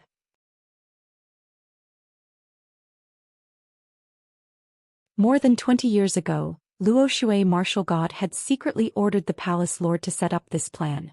Now Yun Yao had finally entered Luo Shui divine kingdom and was cultivating there. How could Luo Shui martial god let her go? Zhu Jiu's little face showed a trace of disappointment, and she was a little depressed. Taihao Yunqi also frowned and said in a low voice, Ji Tianqing, you should know how difficult and glorious it is to become a god's disciple under Father God. Every 20 years, hundreds of top geniuses from the 6 empires gather at the peak of Godrank Mountain. In the end, 90 people will be eliminated, and only the 10 strongest will become a god's disciple. Father God is willing to show mercy and grant your wife the status of a god's disciple. This is his care for you. You must cherish it. Ji Tianqing glanced at Taihao Yunqi and said indifferently, although Taihao Divine Lord has good intentions, my wife doesn't need the status of a god's disciple. Taihao Yunqi frowned and looked disappointed. He sighed and said, Ji Tianqing, I've long heard that you are arrogant and unyielding, and your words and actions are unreasonably arrogant. I didn't expect it to be true. In addition, you are deeply in love with your wife. In the eyes of ordinary people, this is admirable and admirable. But in the eyes of us experts, it is extremely foolish. Taihao Yunqi showed a look of exasperation as he lectured Ji Tianqing in a serious tone. With your talent and the noble status of the Son of God, you will definitely become a martial expert in the future and even a saint emperor. When that time comes, you can have any woman you want. Even if it is a beauty that can cause the downfall of a country, you can choose. As a genius martial artist, you should understand that only powerful martial strength is worth pursuing. As long as you have enough strength, power and beauty will be at your fingertips. When Zhu Jiu heard this, she vaguely felt that something was wrong and could not help but frown. Seventh brother, don't say any more. Let's listen to Tianqing's thoughts. Only then did Taihao Yunqi shut his mouth and looked at Ji Tianqing indifferently. Ji Tianqing glanced at him and said calmly, Brother Yunqi and I have different views. It's fine if you don't say anything. Taihao Yunqi immediately frowned, his face full of disappointment. Zhou hurriedly waved her small hand and tried to smooth things over. Seventh brother, Tianxing, let's not talk about this anymore. Let's talk about it later. After that, she looked at Tianxing and said solemnly, Tianxing, before I came to Mount God Bestowment, Father God gave me a mission. Father God wants to see you personally and has some questions to ask you. So, I hope you can come with us to the kingdom of God. Tianxing raised his eyebrows and asked, how long will it take to go from here to the kingdom of God? Zhou answered truthfully, if it's fast it'll take half a month. If it's slow it'll take a month. Tianxing decisively shook his head and refused. In a few days I'll be leaving Mount God Bestowment to participate in the 3 kingdoms of God. I definitely won't be able to go to the kingdom of God. There won't be enough time. Zhou smiled and hurriedly waved her hand. No, Tianxing, don't worry about this problem. The 3 kingdoms of God exchange has always been held in the ruins of God. There's a space-time passage in the kingdoms of God that leads directly to the ruins of God. Come with us to the kingdom of God. After meeting Father God, you can pass through the space-time passage and reach the ruins of God. There's definitely enough time. Tianxing remained silent and frowned as he weighed the pros and cons. Zhou saw that he was wavering and added, Tianxing, I already know about the grudge between you and the Chuyan Empire. Forgive me for being blunt, but with your current strength, I'm afraid it'll be difficult to resist the Chuyan Empire's revenge. If you want to solve the problem completely, the best way is to meet Father God. No matter how powerful the Chuyan Empire is, they are still Father God's people and must obey Father God's orders. You should understand what I mean, right? Zhou's words hit the nail on the head. Tianxing immediately nodded and agreed.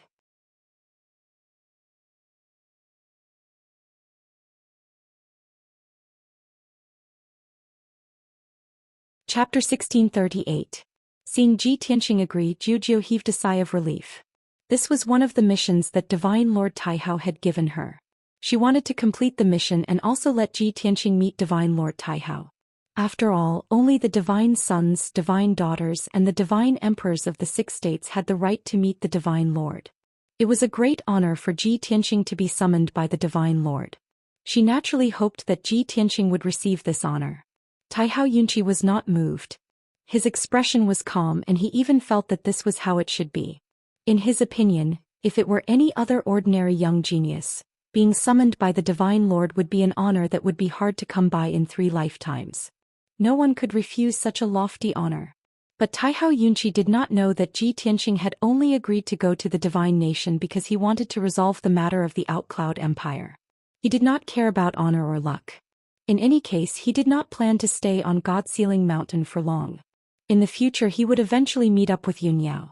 Tianxing waited in Heaven Saint Palace for an entire day. After Zhou and Taihao Yunqi finished dealing with other matters, they set off with Tianxing the next morning. The 3 of them left God-Sealing Mountain together. Taihao Yunqi took out a silver flying ship and carried Tianxing and Zhou toward the north. This flying ship was a superior-grade tribulation magic treasure. It flew extremely quickly, like a bolt of lightning streaking across the sky. Taihao Yunqi steered the flying ship while Tianxing and Zhou stayed in the ship and chatted idly. After a day the 2 of them had finished talking about everything they could talk about. Thus, Tianxing silently meditated and cultivated while Zhou returned to her room to sleep. About 5 days later the flying ship arrived at the depths of a vast ice plain and began to fly high into the sky. Tianxing could vaguely sense that the flying ship continued to ascend, passing through layers of clouds and reaching a height of 30,000 feet above the ground. This was the Heavenly Dipper energy layer, and the sky was filled with violent winds and astral fire. Ordinary primordial spirit experts would not dare to stay in the Heavenly Dipper chi layer. If he stayed here for too long his body would surely be minced into pieces by the heavenly winds, his soul core would be incinerated by the flames, and he would be obliterated in the end. Only tribulation transcendence experts could travel through the Heavenly Dipper chi layer. Outside the atmosphere of the Big Dipper, there was a dark and boundless void. The void was cold and gloomy. It was a complete vacuum. There was not a trace of air, nor was there any heaven and earth spiritual chi. In the pitch-black void, there was a mysterious 5-colored vortex.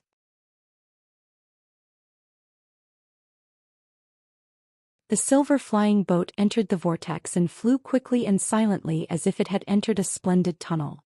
A few hours later, the flying boat finally flew out of the space-time tunnel and entered a colorful world.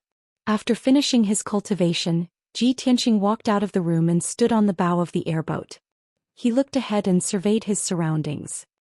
He saw that the sky was as blue as if it had just been washed, and below him was a myriad of colorful mountains and rivers. As far as the eye could see, there were green mountains and clear waters everywhere. White clouds and thick fog lingered around the mountaintops. Birds chirped and apes howled in the mountains. There were several large rivers at the foot of the mountains that looked like pearls and jade ribbons that sparkled under the sunlight. There were also groups of spirit cranes that flew above the water and let out crisp cries. The extremely dense heaven and earth spiritual qi condensed into strands of five-colored spirit fog in the air that drifted along with the breeze. Not only was the heaven and earth spiritual qi several times denser than that of the Shenwu continent, but there was also an invisible power that filled the world. The aura of this power was sacred and boundless, and it could invisibly strengthen a martial artist's body and cleanse their spirit. Ji Tianxing could clearly feel that his mind had become calm and peaceful in this world, and many distracting thoughts had been cleansed and purified. Invisibly, he even had the illusion that he had become one with the world, and all sorts of insights appeared in his mind. The sword intent that he had comprehended during the previous battle had also become more profound. These various changes shocked Ji Tianxing and made him feel incredulous. Is this the legendary divine kingdom of Taihao? Sure enough, there's an invisible divine power enveloping this place.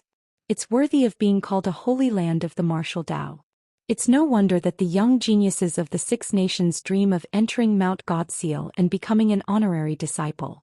Becoming a god disciple would have the opportunity to study in a divine kingdom or take up a position there.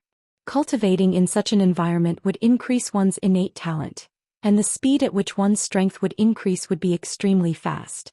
Even if one couldn't become a god disciple, one could still enjoy the generous environment of a divine kingdom as a servant. It's a pity that the geniuses of the Six Nations were so unlucky this time. Something happened at the Divine Glacier Mine, and those who were eliminated have all gone to mine. Just as Ji Tianxing was silently sighing, an area that flickered with golden light appeared at the end of the horizon in front of him. As the flying vessel flew past the mountains and rapidly approached the area, Ji Tianxing could gradually see it clearly.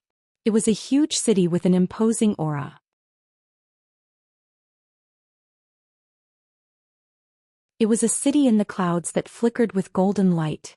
The huge ancient city was at least 150 kilometers wide, and it floated in the sea of clouds above the mountains. The city walls were 300 meters tall and they were extremely majestic. There were many tall buildings in the city, and there were rows of magnificent palaces and towers that reached into the clouds.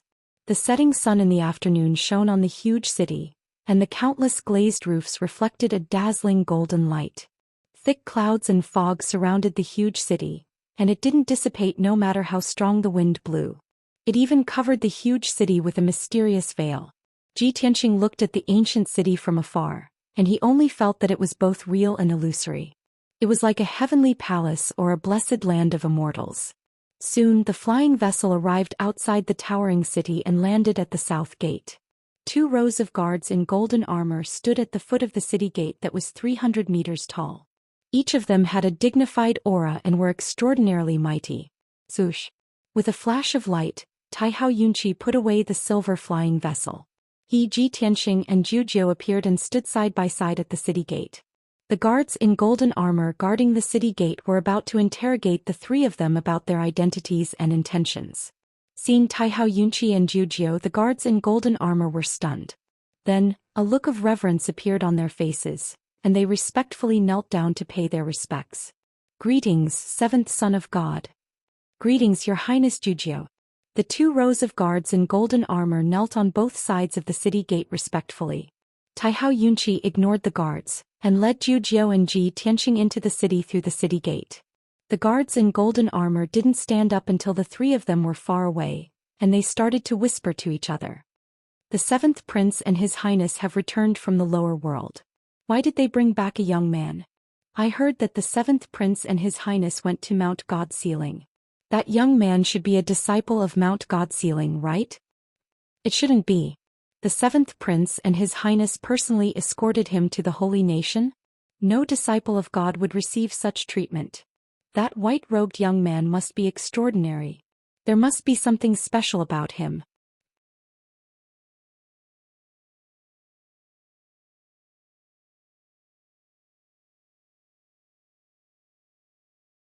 Chapter 1639. Ji Tianxing, Jiujiu and Taihao Yunqi walked side by side on the wide jade road.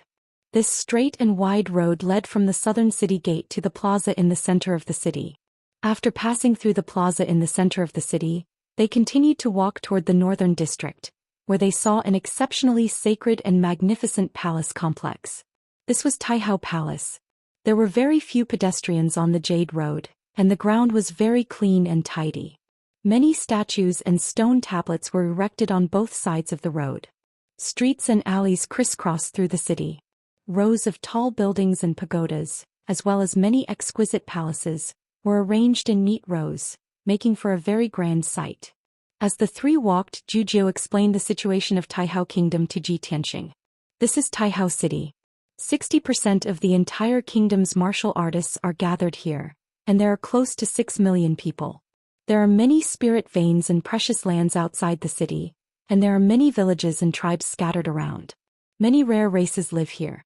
Although it's called a kingdom, it's actually a small world. It's a secret realm that has existed since ancient times, and it's connected to Shenwu continent. Ji Tianxing nodded and asked doubtfully, "Along the way, I saw that most of the commoners in the city are at least at the primordial spirit realm, and there are almost no ordinary people. Are the 5 million martial artists in the city all geniuses and powerhouses selected from the 6 great empires?" Jiujiu shook her head and explained, "Not all of them except for a few who came from the lower realms. Most of them are originally citizens of the kingdom." Ji Tianxing was surprised and asked in disbelief, "The natives here actually have such powerful martial talent, and all of them can reach the primordial spirit realm?"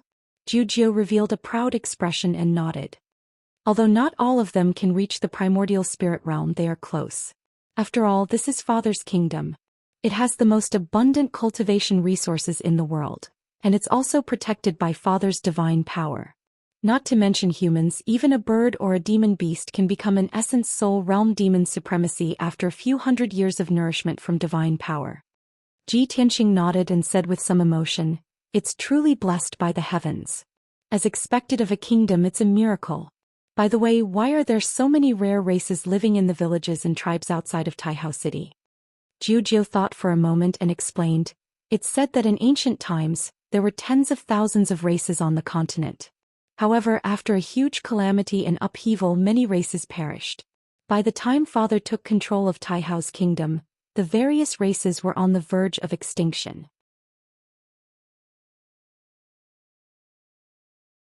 Father was merciful, and he could not bear to see the ancient times, so he brought some races that were on the verge of extinction to the kingdom. After tens of thousands of years of reproduction, the races that were about to disappear are now thriving again." Ji Tianxing nodded again and smiled. "Divine Lord Taihao, this is a good move. God by God. By God by Jiu. By Jiu by God." The two of them chatted as they walked. Before they knew it, they had passed through the northern city district and arrived at the gates of the vast divine palace. Only at close range did Ji Tianxing truly realize how majestic and divine Taihao Divine Palace was. 2 lifelike golden dragons were carved on the 1,000-foot-tall palace gates. The 4 golden words Taihao Divine Palace were carved on the lintel, exuding the domineering aura of a sovereign who looked down on the world. Below the palace gates, the divine palace guards wore golden armor. They all had sabers at their waists and golden halberds in their hands. The insignia of Taihao Divine Kingdom was embroidered on their chests. When Ji Tianxing's group of 3 stepped through the palace gates, the guards on both sides knelt down and bowed, their postures extremely respectful and pious. After entering the divine palace, Taihao Yunqi parted ways with Ji Tianxing and Jiujiu. He left alone to report to Godlord Taihao and take care of some matters. Jiujiu led Ji Tianxing through the majestic palaces and into a palace called Rui.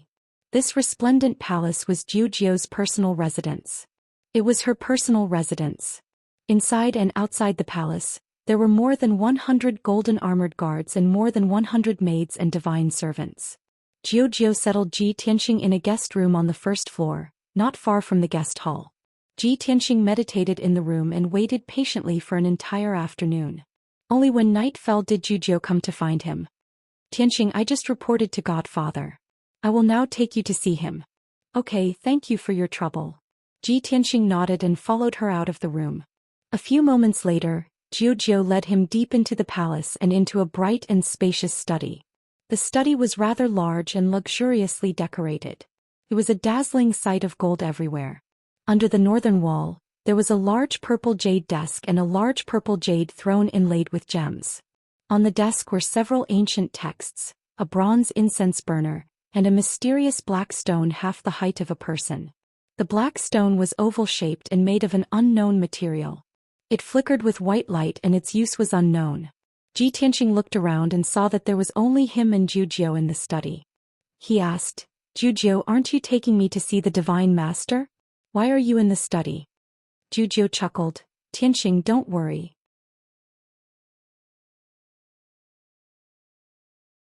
Godfather is always in seclusion. Even I can't see his real body. Usually when I report to Godfather I communicate with him through the divine stone.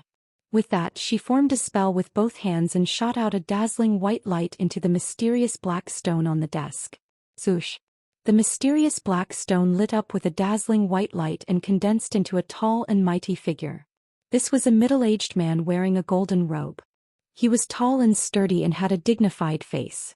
His clothes were simple and plain, but his thick eyebrows revealed a domineering aura. His deep eyes contained wisdom that could see through everything. Ji Tianxing recognized him at a glance. This white-robed man was Martial God Taihao. Of course, this was only the projection of Martial God Taihao's clone. Jiu looked at Martial God Taihao with a smile. She bowed and reported, Godfather, Jiu has brought Tianxing here. Martial God Taihao looked at her kindly and waved his hand. Jiu, you can leave now. Don't let anyone come close. Godfather has something to talk to him alone. Jiu was startled.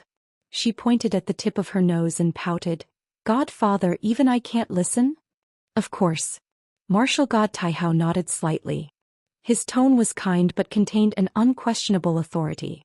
Jiu pouted and nodded, all right, Jiu will leave now. With that she quickly left the study and cast a spell to activate the defensive formation of the study.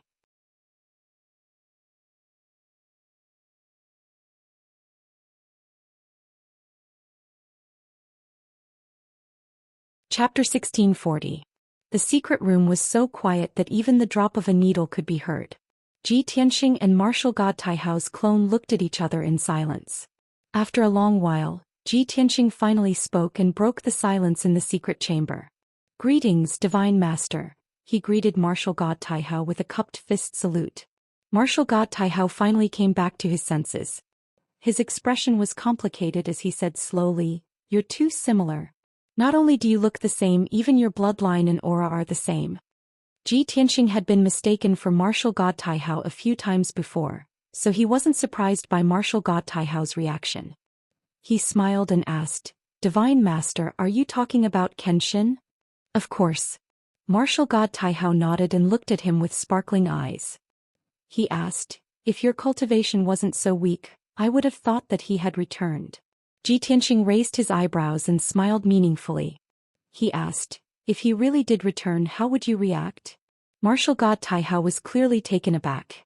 He looked at Ji Tianxing playfully and said, although I don't believe that someone who has been dead for 1,000 years can come back to life, I don't believe that someone who has been dead for 1,000 years can be reborn. However, if he really does come back to life, I'll be happy for him. Ji Tianxing nodded and thought to himself. In Kenshin's memory, Kenshin and Martial God Taihao were good friends. After all, Kenshin had taught Martial God Taihao before.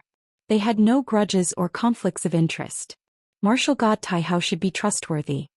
Martial God Taihao sighed and said with a wry smile, unfortunately you're Ji Tianxing. You can only be Kenshin's successor. You're not him. Besides, I can guess what you're thinking. You don't need to test my attitude. If I was hostile to you, you would have disappeared a long time ago. How could you still be alive? Ji Tianxing nodded and said calmly, I've made a fool of myself in front of the Divine Lord. But I still want to ask, why did the Divine Lord summon me? Martial God Taihao said in a deep voice. Firstly, I would like to meet an old friend from 1,000 years ago. You might not be him, but you look very much like him. Secondly, I owe him a favor and have never had the chance to return it. If I return this favor to his successor, perhaps he will feel gratified in the underworld. Martial God Taihao looked at Ji Tianxing sternly and said solemnly, Ji Tianxing, I know everything that has happened in the past 6 months since you entered Mount God Seal. Your talent is extraordinary and your future is promising. As expected of the successor of Kenshin. Although you are now the #1 God's disciple, a God's disciple is only equivalent to my disciple in name. You can't be compared to the Son of God. Now, I want to take you in as my last disciple.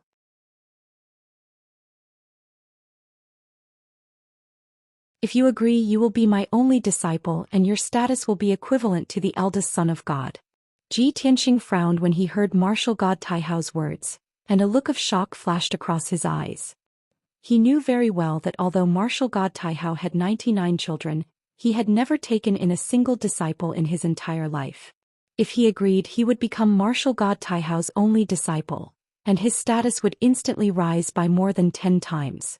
Martial God Taihao's last disciple would definitely be one of the most respected figures in the Taihao kingdom.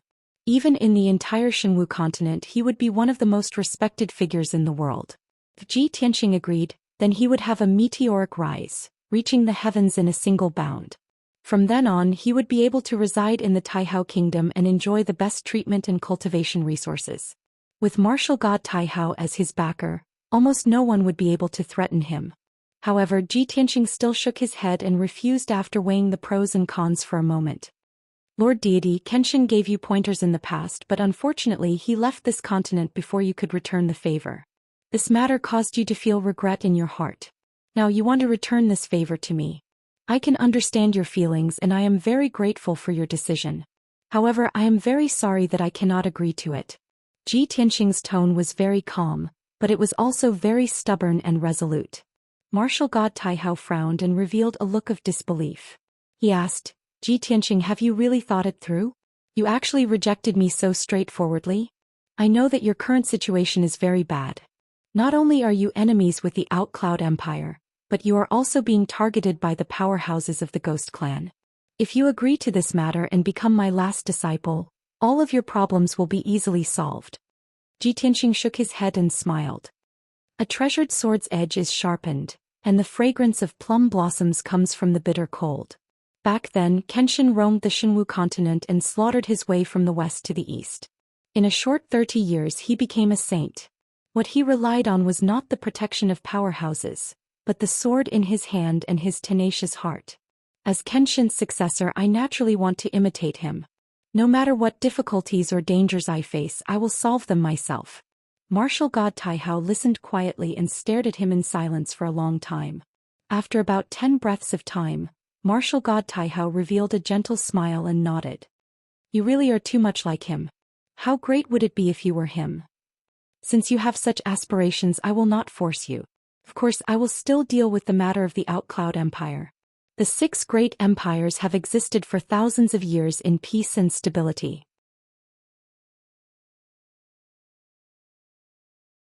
I will not allow anyone to break this balance and cause chaos in the divine kingdoms.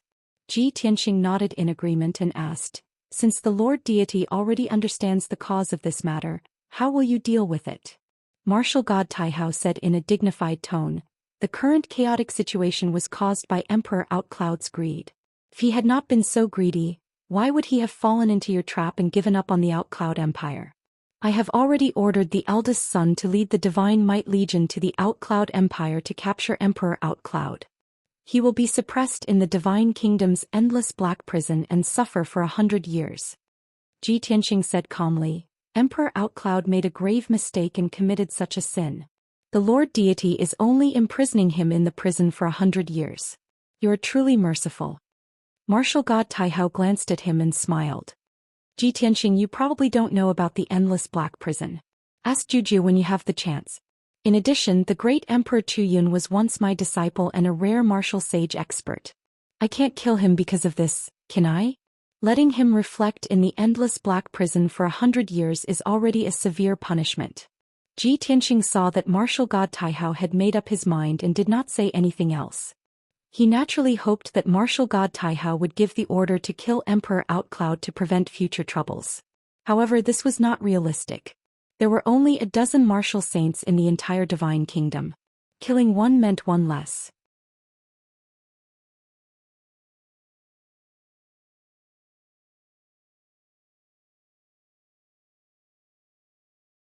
Chapter 1641. Martial god Taihao had already concluded what would happen to great Emperor Chu Yun, so Ji Tianxing could not say anything. He thought to himself that he might become a martial saint in 100 years. By then, even if great Emperor Chu Yun wanted to take revenge on him, he would not be afraid. He thought for a while and thought of another question. He asked, Divine Master, great Emperor Chu Yun will be locked in the boundless dark prison to reflect on his actions for 100 years. What about the Chu Yun Empire? Without a martial saint there will be more chaos. Martial god Taihao smiled and said confidently, I have already made arrangements for this. You don't have to worry. The first divine son's strength and experience have been honed. He can take on a heavy responsibility. In the next 100 years, the first divine son will temporarily take over the position of divine emperor and control the entire Chu Yun Empire. Ji Tianxing was relieved. He stopped asking about the Chu Yun Empire and changed the topic. Divine Master, you mentioned the ghost race just now. I believe you know about the Glacier Divine Mine, right? Martial god Taihao nodded slightly and said calmly, For nearly 10,000 years, the ghost race has been holed up in the North Underworld Mountain. They have never shown themselves and outsiders have not been able to enter. The ghost race has not been active on the continent for so long that the other races have almost forgotten about their existence. I did not expect them to leave the North Underworld Mountain and go to the Glacier Divine Mine to cause trouble and kill so many miners. Fortunately, you disguised yourself as a divine servant and took care of the two ghost race that caused the disaster. You also chased away the Demon King hiding in the glacier. Otherwise, the trouble in the Glacier Divine Mine would have lasted for a few more months until the second divine son personally went to investigate. Ji Tianxing's body shook. His eyes were filled with shock. Divine Master, you even know that I disguised myself as a divine servant and secretly killed the two blood gods? He thought that he had done it secretly. He did not expect martial god Taihao to expose him. Only now did he believe that martial god Taihao was like the eye of a god. He looked down on his territory and could see through everything. Martial god Taihao smiled and said in a dignified tone, In my territory, as long as I want to know, I will know. The cold ice martial lord who was in charge of the Glacier Divine Mine deliberately concealed the news. He could not deal with the disaster in time and did not report it in time. This god has already given the order to punish him severely. That devil monarch of the ghost race hiding in the Arctic abyss had long fled upon hearing the news. Now the Glacier Divine Mine has returned to normal.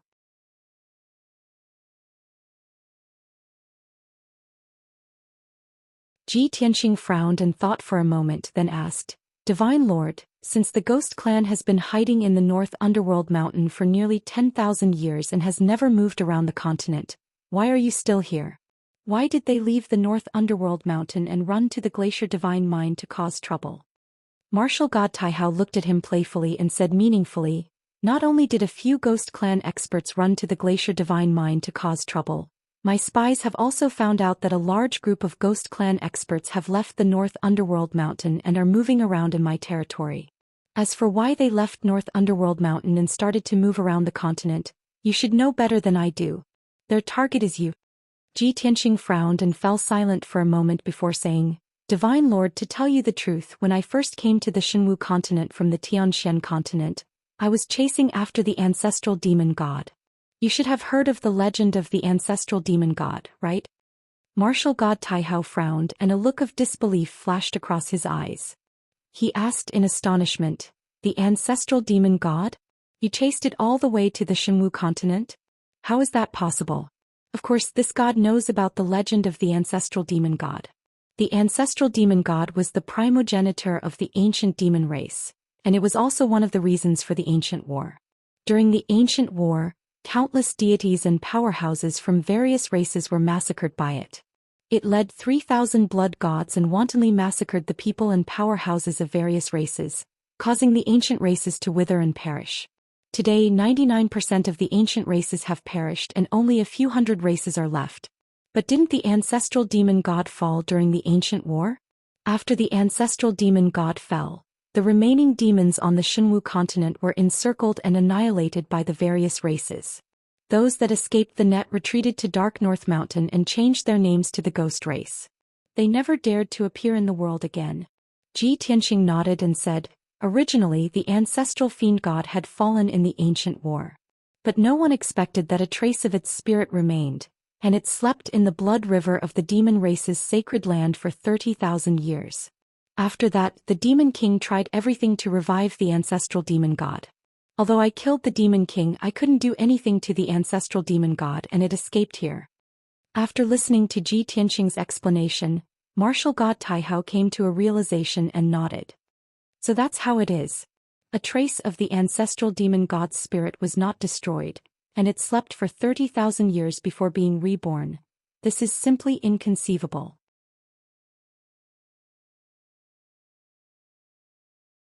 When he thought of this, martial god Taihao looked deeply at Ji Tianxing, and a thought flashed through his mind like lightning. The ancestral demon god managed to preserve a trace of its spirit and was reborn after 30,000 years. Kenshin was revered as the king of gods back then. Did he really fall? Will he be like the ancestral demon god and be reborn after 1,000 years? Just as martial god Taihao was deep in thought, Ji Tianxing spoke. Godlord, the ancestral demon god has most likely fled back to Dark North Mountain. It must be conserving its strength and quickly recovering its vitality. Once it recovers, it will definitely lead all the demons to sweep through the Xinwu continent and cause another bloody catastrophe. I suggest that you act as soon as possible and kill it before it recovers. Otherwise it will be too late to act when it matures in the future. Martial god Taihao nodded and said solemnly, Ji Tianxing, I will seriously consider your suggestion. I will also send the Xinwei Legion to clean up the ghosts that have intruded into my territory. However, Dark North Mountain has been a forbidden area since ancient times, and it is extremely dangerous. Even my Xinwei Legion will find it difficult to enter that forbidden area, and it will be even more impossible to wipe out all the ghosts. Also, I am currently in seclusion to comprehend a divine art. I will not be able to come out for a while and I will not be able to act personally. Ji Tianxing immediately understood what martial god Taihao meant and could not help but frown. Martial god Taihao is currently in seclusion. A martial god like him can stay in seclusion for decades or even centuries. He cannot personally deal with the ancestral demon god, and the Xinwei Legion cannot attack Dark North Mountain. The only thing he can do is kill all the demons that enter the territories of the Six Nations, but this will not affect the foundation of the demons. When he thought of this, Ji Tianxing let out a long sigh. I can only hope that the ancestral demon god will not recover its peak strength within 100 years, and it will not attack Dark North Mountain.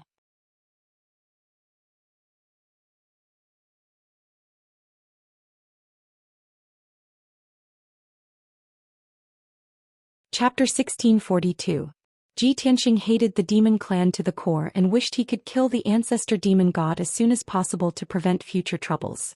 However, martial god Taihao had never dealt with the demon clan before and had no enmity with them. Naturally, he would not be as anxious as him. Moreover, martial god Taihao was in seclusion and would not come out in a short period of time. Ji Tianxing could only drop the matter and did not mention it again. Martial god Taihao continued. Ji Tianxing, the previous Kingdom Exchange Conference will be held in the Ruins of God. Every exchange conference was a once-in-a-lifetime opportunity for God's disciples from different countries. After you go to the Ruins of God, you must perform well. Perhaps you will have an incredible harvest. Ji Tianxing nodded to show that he understood and asked, what is the great opportunity that the God Master is talking about? Martial god Taihao was silent for a moment before he opened his mouth to explain. This will have to start from the origin of the Ruins of God. The Ruins of God originated from the ancient era and appeared after the ancient war. Legend has it that it was the world of the gods, but it was destroyed in the ancient war and became a ruin. There are also some legends that say that it is the resting place of the ancient gods and there are countless tombs of the gods buried there. There is a mysterious messenger who guards the Ruins of God for his entire life. Everyone calls him the Old Man of God. Every time the Kingdom Exchange Conference is held, the Old Man of God will secretly observe it. If there is an outstanding talent or a peerless genius, the Old Man of God will appear and choose this genius to enter the ruins of God. In the past few thousand years, there have been more than 10 peerless geniuses who were lucky enough to be chosen by the Old Man of God and entered the ruins of God. After these geniuses entered the ruins of God, they all had shocking gains. They either obtained ancient divine items or the inheritance of an ancient god. In the end, these geniuses became the most dazzling experts in the continent and basically all reached the martial sage realm. After listening to martial god Taihao's explanation, Ji Tianxing came to a realization and nodded. I see. The ruins of God is equivalent to the graveyard of the ancient gods, and there are countless divine Dao inheritances buried there. In the past few thousand years, only a dozen geniuses were chosen by the Old Man of God and were lucky enough to enter the ruins of God. In that case, the Old Man of God's appearance is extremely rare. He might not appear in this Kingdom Exchange Conference? Martial God Taihao nodded slightly and said, Exactly.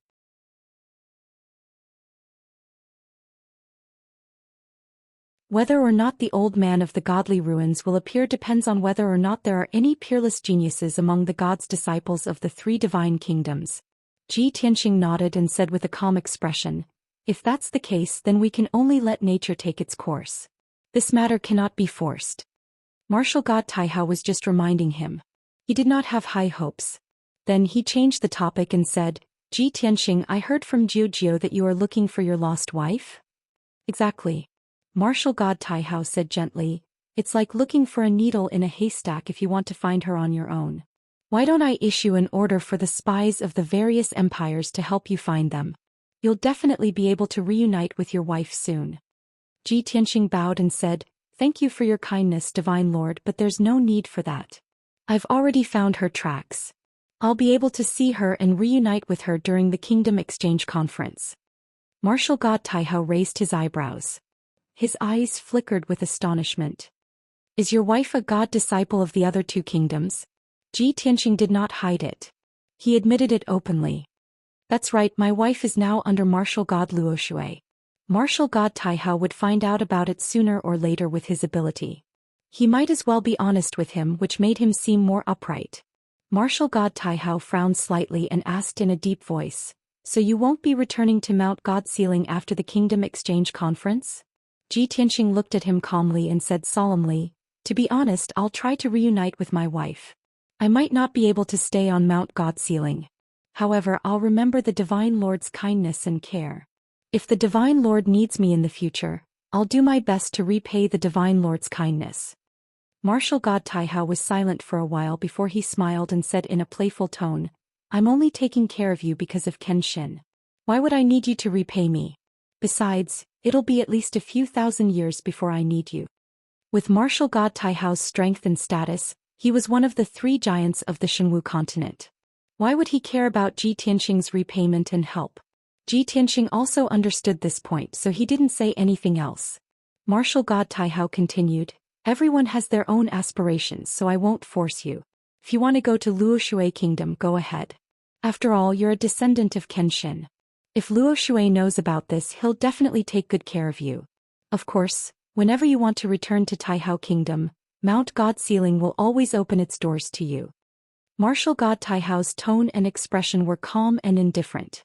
He seemed very tolerant and open-minded. Ji Tianxing bowed and cupped his hands. Many thanks for the Divine Lord's help. Martial God Taihao nodded slightly. You must remember not to forget your original intentions.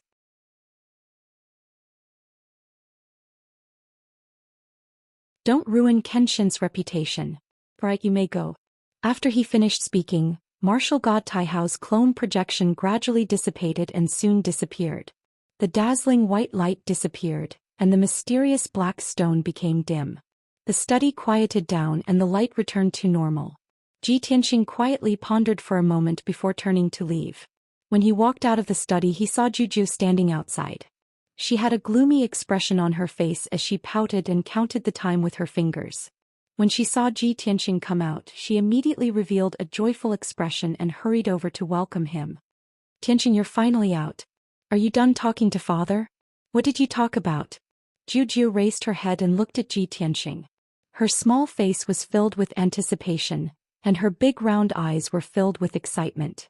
Ji Tianxing smiled and said, "The Divine Lord told me about the Kingdom Exchange Conference. He mentioned the ruins of God and the messengers of ruins of God. He asked me to perform well." Juju nodded and said in a clear voice, Even if Father didn't tell you about this, I was going to tell you. The ruins of God is the world's #1 forbidden area. Every martial artist in the world dreams of entering the secret realm. You must perform well and obtain the favor of the old man of the ruins of God. Other than this, what else did Father tell you?" Ji Tianxing saw that her desire for knowledge was too great. He couldn't bear to disappoint her, so he said, "The Divine Lord also told me about the Chuyin Empire. He wants to send the eldest divine son to take over the Chuyin Empire. He also wants to capture the Chuyin Great Emperor and imprison him in the Endless Black Prison to make him repent. By the way, Juju, can you tell me about the Endless Black Prison?" "Endless Black Prison?" Juju's eyes widened.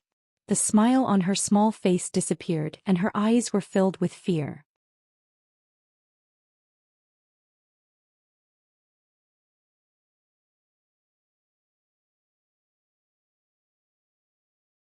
Chapter 1643.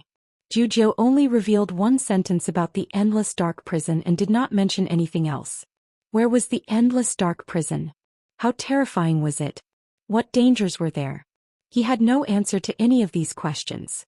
However, Ji Tianxing knew that the great Emperor Chuyin would not have a good life in the next 100 years. He and Juju left the study and walked back to their residence. Along the way, Juju pestered him with many questions to find out about his conversation with martial god Taihao. In Juju's opinion, martial god Taihao did not allow her to eavesdrop and was being so mysterious. They must have talked about some secrets. Her strong curiosity made her want to get to the bottom of this matter. Ji Tianxing had a headache and could only brush her off with a few perfunctory words. He then returned to his residence to rest. After a night of recuperating and meditating, his mental state had recovered to its peak and he only felt refreshed. The God's kingdom is indeed blessed by nature and envied by others. Meditating here for a night is equivalent to cultivating in Mount God bestowment for 3 days. Ji Tianxing made a comparison in his heart and the result was shocking. The next morning he found Juju and said that he wanted to leave. He had achieved his goal of coming to the God's kingdom and there was no need for him to stay. Juju frowned in confusion and asked, "Tianxing, you just came to the God's kingdom. Why are you in a hurry to leave? The God's disciples of Mount God bestowment have just left and it will take them at least 20 days to reach the God's ruins. If you leave now, you can reach the God's ruins in an instant and reach 20 days earlier than them. Don't you still have to wait for them? If that's the case, why don't you stay in the God's kingdom and leave when the time is near?" Ji Tianxing frowned and thought about it. He did not say anything. Juju pulled his arm and continued to persuade him, "Tianxing, the God's ruins is very strange and dangerous. If you go alone you might not even find the place. It's not easy for you to come to the God's kingdom. You should go and see the scenery. Even if you don't go sightseeing, you can stay in your room and cultivate. It's faster than cultivating in the lower bound." In the end, under Juju's insistence, Ji Tianxing decided to stay in the God kingdom for half a month. Seeing that he had finally agreed to stay, Juju was especially happy. She hurriedly pulled him out of the hall. "Tianxing, let me take you to see the scenery of the divine kingdom." Regardless of whether Ji Tianxing agreed or not, Juju pulled him out of Rui Palace. Under Juju's orders, the captain of the guards brought over a snow-white winged Pegasus for the two of them. The heavenly horse was a divine steed. It was tall and holy, and there was not a single strand of variegated hair on its body. It emitted a faint silver light.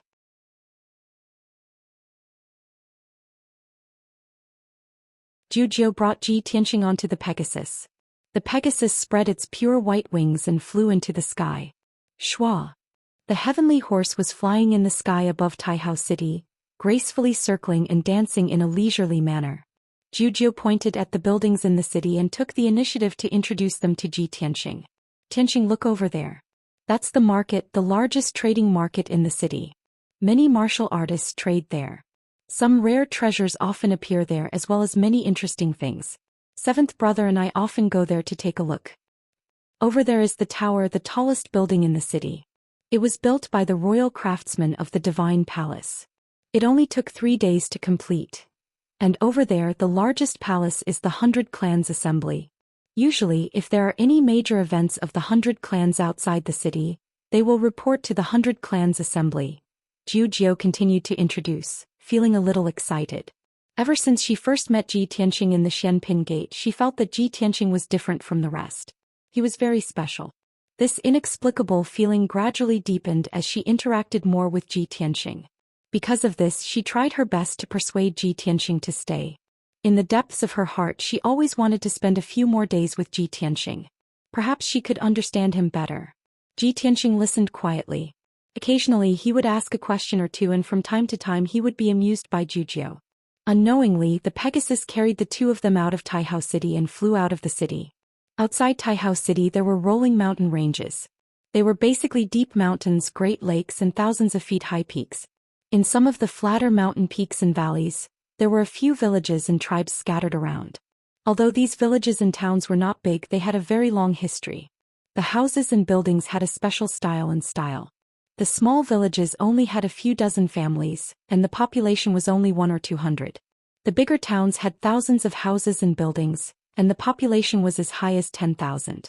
Ji Tianxing stood on the back of the Pegasus and looked down at the many villages and tribes. Indeed, he saw many strange races. There was the mermaid clan who lived by the lake. They had a human body and a fish tail. There were the ancient tree shepherds who lived in the lush forest. They had the body and limbs of a big tree, but they had the head of a human. There was also a centaur tribe who lived on a hillside facing the sun. There were more than 200 people in the tribe. They all had the body of a horse for hooves and a tail, but their necks were no different from humans.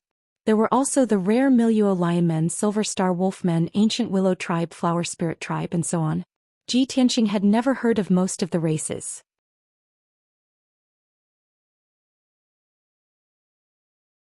After seeing them, he felt that it was an eye-opener. There were only a few races that he had seen in the ancient books. However, this was the first time he saw them with his own eyes. About 2 hours later, the Pegasus flew deeper into the mountain range.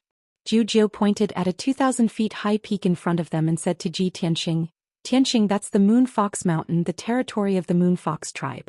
The people of the Moon Fox tribe, regardless of their gender, are very handsome and kind. They are good at making a kind of cake called the moon mark. It's very delicious. I used to visit them often." Ji Tianxing smiled and said jokingly, "You want to eat their cake, right?" "Yes." Zhu nodded and said with a smile, "I'll take you to try it. I believe you'll like it too." While they were talking, the Pegasus carried the two of them to the sky above the Moon Fox Mountain. This 2,000 feet high peak stood in the middle of the mountains. It was very beautiful and had its own good fortune. The middle of the mountain was covered by clouds and mist. The peak of the mountain was surrounded by a sea of white clouds. It was like a fairyland. The mountain peak, with a radius of more than 30 miles, was relatively flat. There were dense forests and grasslands growing on it. A huge 5-colored light shield covered the peak of the mountain like a sky curtain, protecting the territory of the Moon Fox tribe. When the Pegasus flew close to the 5-colored light shield, 6 Moon Fox tribe guards in silver armor came forward to welcome them. Ji Tianxing took a closer look. The 6 Moon Fox tribe guards were all young men. They were tall, handsome, and had long silver hair. Each of them had a handsome face, a pair of pointy white ears, and a pair of silver eyes. Their auras were also somewhat feminine.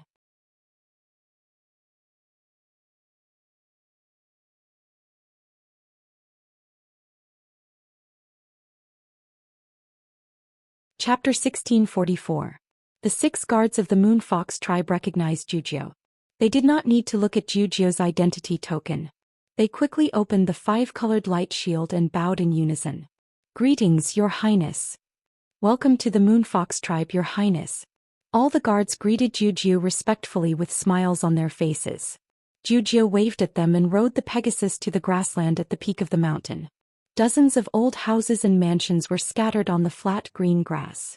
They were all made of marble and inlaid with a large number of moonstones. At the northern end of the grassland, there was a 3-story silver palace at the edge of the forest. The palace was not big, but it had a unique design. It exuded a sacred and solemn aura. At the top of the palace there was a statue of a mythical beast. Ji Tianxing glanced at it and vaguely saw that the white jade statue seemed to be an exceptionally handsome fox. While he was looking around, many people of the Moon Fox tribe had already gathered around him. Most of them were wearing long silver robes. Regardless of gender, age, or gender, they were all tall and slender. They were either handsome or beautiful. When the people of the Moon Fox tribe saw the Pegasus on the grassland, they all looked at Zhou. Everyone looked excited and expectant. They all knelt on the ground and kowtowed to Zhou. "Greetings, Your Highness. Greetings, Your Highness." Zhou was already used to this. She smiled and waved her hand. "Everyone, please leave. I'm just here to take a look." The people of the Moon Fox tribe stood up, but they did not want to leave. They stood far away and looked at Zhou and Ji Tianxing with smiles. Zhou smiled at Ji Tianxing and explained, "The people of the Moon Fox tribe are too friendly. Every time I come, I have to disturb the entire tribe. It makes me feel a little embarrassed." Ji Tianxing nodded and smiled. That's why the ancients summed it up well. Those who take advantage of others are soft-hearted. Zhou was stunned. She smiled awkwardly.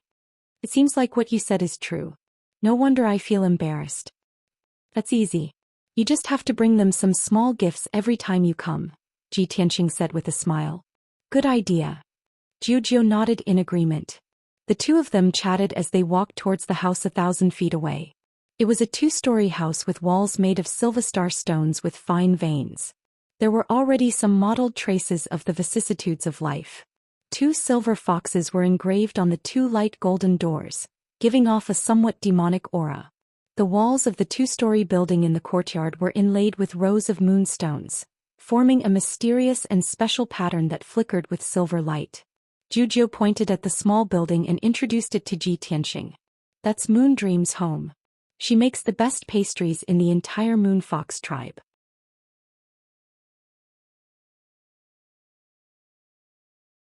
Ji Tianxing smiled and asked, "Looks like you've been here a lot." Zhou smiled and explained, "More than 10 years ago I met Moon Dream when I was traveling around the God Nation. She provoked a group of demon beasts deep in the mountains when she was picking herbs. She was surrounded and injured and her life was in danger. I saved her and sent her here. She let me stay here for a few days to thank me. He even made many pastries for me." Zhou's face was full of smiles as she talked about the past. There was a hint of pride in her words. Ji Tianxing lowered his head and looked at her with a smile on his face. He also felt a little warm in his heart. He could tell that Zhou and Taihao Yunqi had different natures. Although she was the most honorable goddess and the most favored princess, she did not have Taihao Yunqi's arrogance and aloofness. She was still very simple and kind. Occasionally she would be a little muddle-headed. She was very cute. All in all, she would be very popular no matter where she went. In this martial Dao world where people's hearts are sinister and dark everywhere, I'm afraid only someone with Zhou's status can remain untainted by the world and maintain a pure and kind heart. This thought flashed through Ji Tianxing's mind and he felt a little emotional. At this moment, a series of footsteps came from behind them. Ji Tianxing and Zhou stopped and turned around. They saw a woman from the Moon Fox clan in a long silver dress. She was escorted by 4 guards in silver armor and she was walking quickly toward them. The Moon Fox woman looked to be in her early 30s. It was hard to tell her actual age. She had a seductive figure and a beautiful face. She was dressed in a luxurious robe and wore a silver crown on her head. She also held a 2-foot-long scepter in her hand. Ji Tianxing could tell that this Moon Fox woman's strength and temperament were extraordinary. She should be the leader of the Moon Fox tribe. The Moon Fox woman came closer and looked at Zhou respectfully. She bowed and said, "Greetings, Your Highness. It is the Moon Fox tribe's honor to have Your Highness here again." Zhou raised her hand and said with a smile, "You don't have to be so polite, Silver Moon Priestess. I'm just here for a walk. You don't have to accompany me." In the Moon Fox tribe, the Grand Priestess was the leader with the highest authority. Silver Moon bowed again and said yes to Zhou. She then looked at Ji Tianxing and asked, "Your Highness, may I ask who this distinguished guest is?" "My friend. I brought him to see the scenery," Zhou said with a smile. Silver Moon's eyes flashed with shock as she sized up Ji Tianxing. In her opinion, someone who could be called a friend by Zhou must have an extraordinary status. He must be someone as important as a god's son or a goddess. Although Ji Tianxing was only at the primordial soul realm, He looked calm and had an extraordinary aura.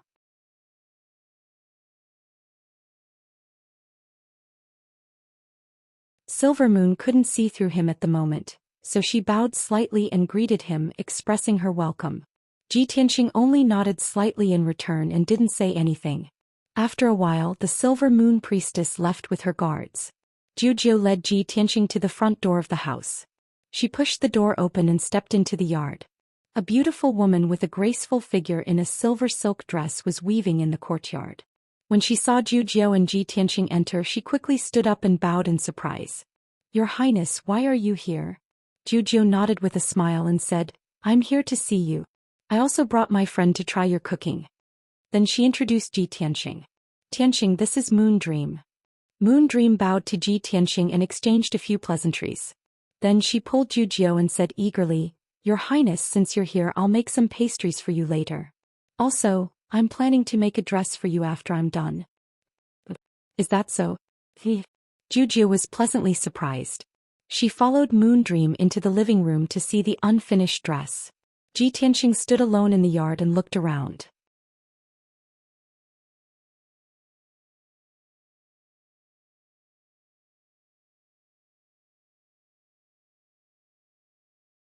Chapter 1645.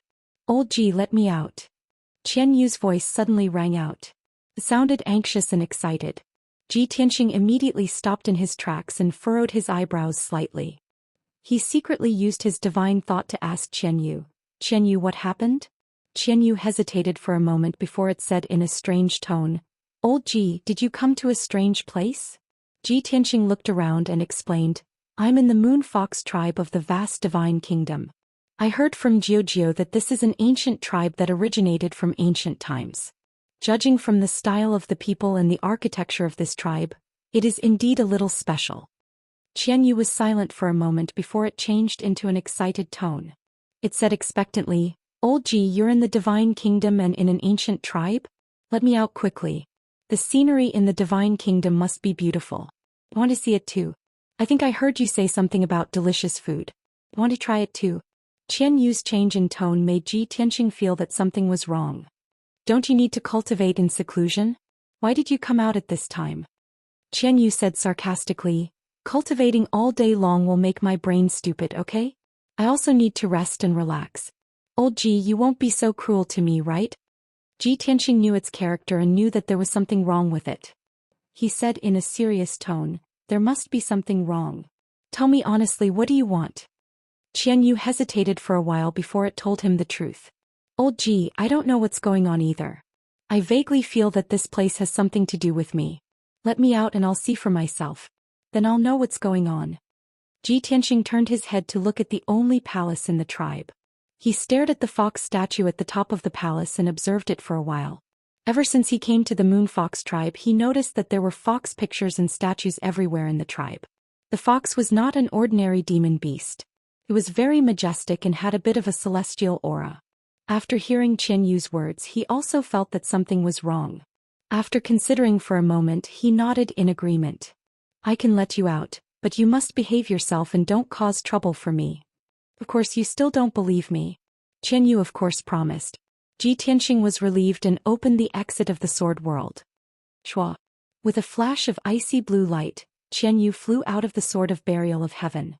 At this moment, it did not reveal its 300-meter-long true body. Its body had shrunk 1,000 times, and it was only the size of an ordinary fox. Its entire body was emitting an icy blue brilliance, and its 12 furry tails almost covered half of its body.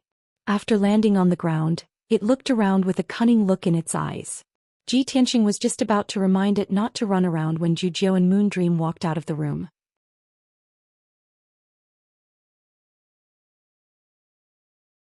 They were talking and laughing as they walked into the courtyard. "Tianxing, let's sit in the living room and talk." What's this?"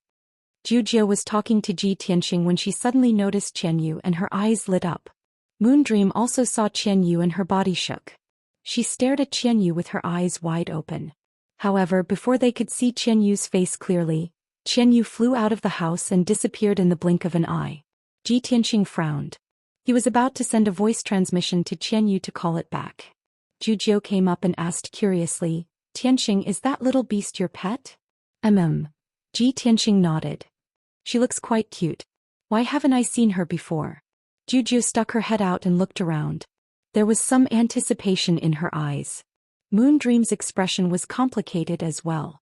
She peeked out secretly and her heart was filled with doubts. However, she was not familiar with Ji Tianxing, so she was too embarrassed to ask. Then the three of them entered the living room and sat down. Moondream personally brewed tea for Ji Tianxing and Juju.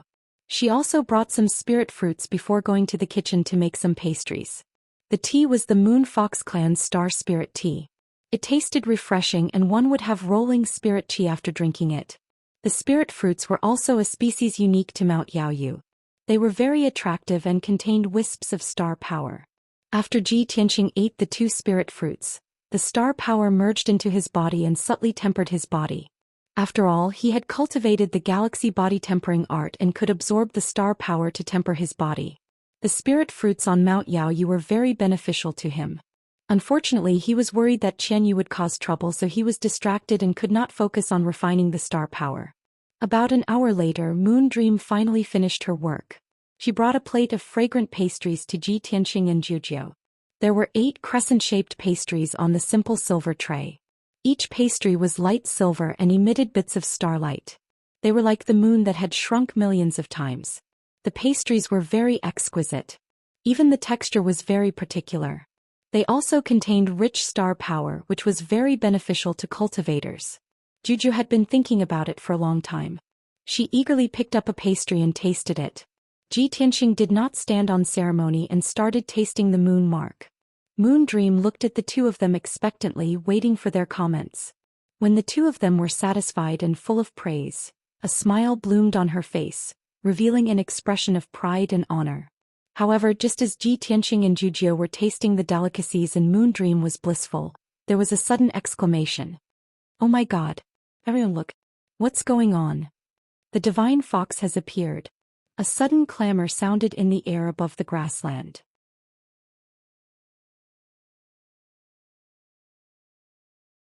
Ji Tianxing, Juju and Moondream were stunned. They hurriedly walked out of the living room and into the yard. The three of them looked toward the center of the tribe and saw the only palace in the tribe emitting starlight. Many Moon Fox clansmen in silver and white dresses were flying toward the palace quickly. More and more clamorous noises came from all around the palace. The originally peaceful Moon Fox tribe suddenly became lively and noisy. What's going on? Jiu frowned and looked at Moondream in confusion. Moondream was also confused. It seems like something happened in the temple. Could it be that Qianyu got into trouble again? Ji Tianxing had a bad premonition and frowned. He only thought for a moment before flying into the sky and flying toward the temple. Let's go and take a look. Juju and Moondream quickly followed him and flew toward the temple. In the blink of an eye, the three of them flew thousands of feet away and arrived at the entrance of the temple. There were already more than 200 people gathered outside the entrance of the ancient temple. Almost all the Moon Fox clansmen were alarmed. The holy and solemn silver temple was enveloped in a dazzling silver light. You're tuning in to the Zhou Xian's Legacy YouTube channel. Don't forget to subscribe and join us on this journey to catch the most captivating stories.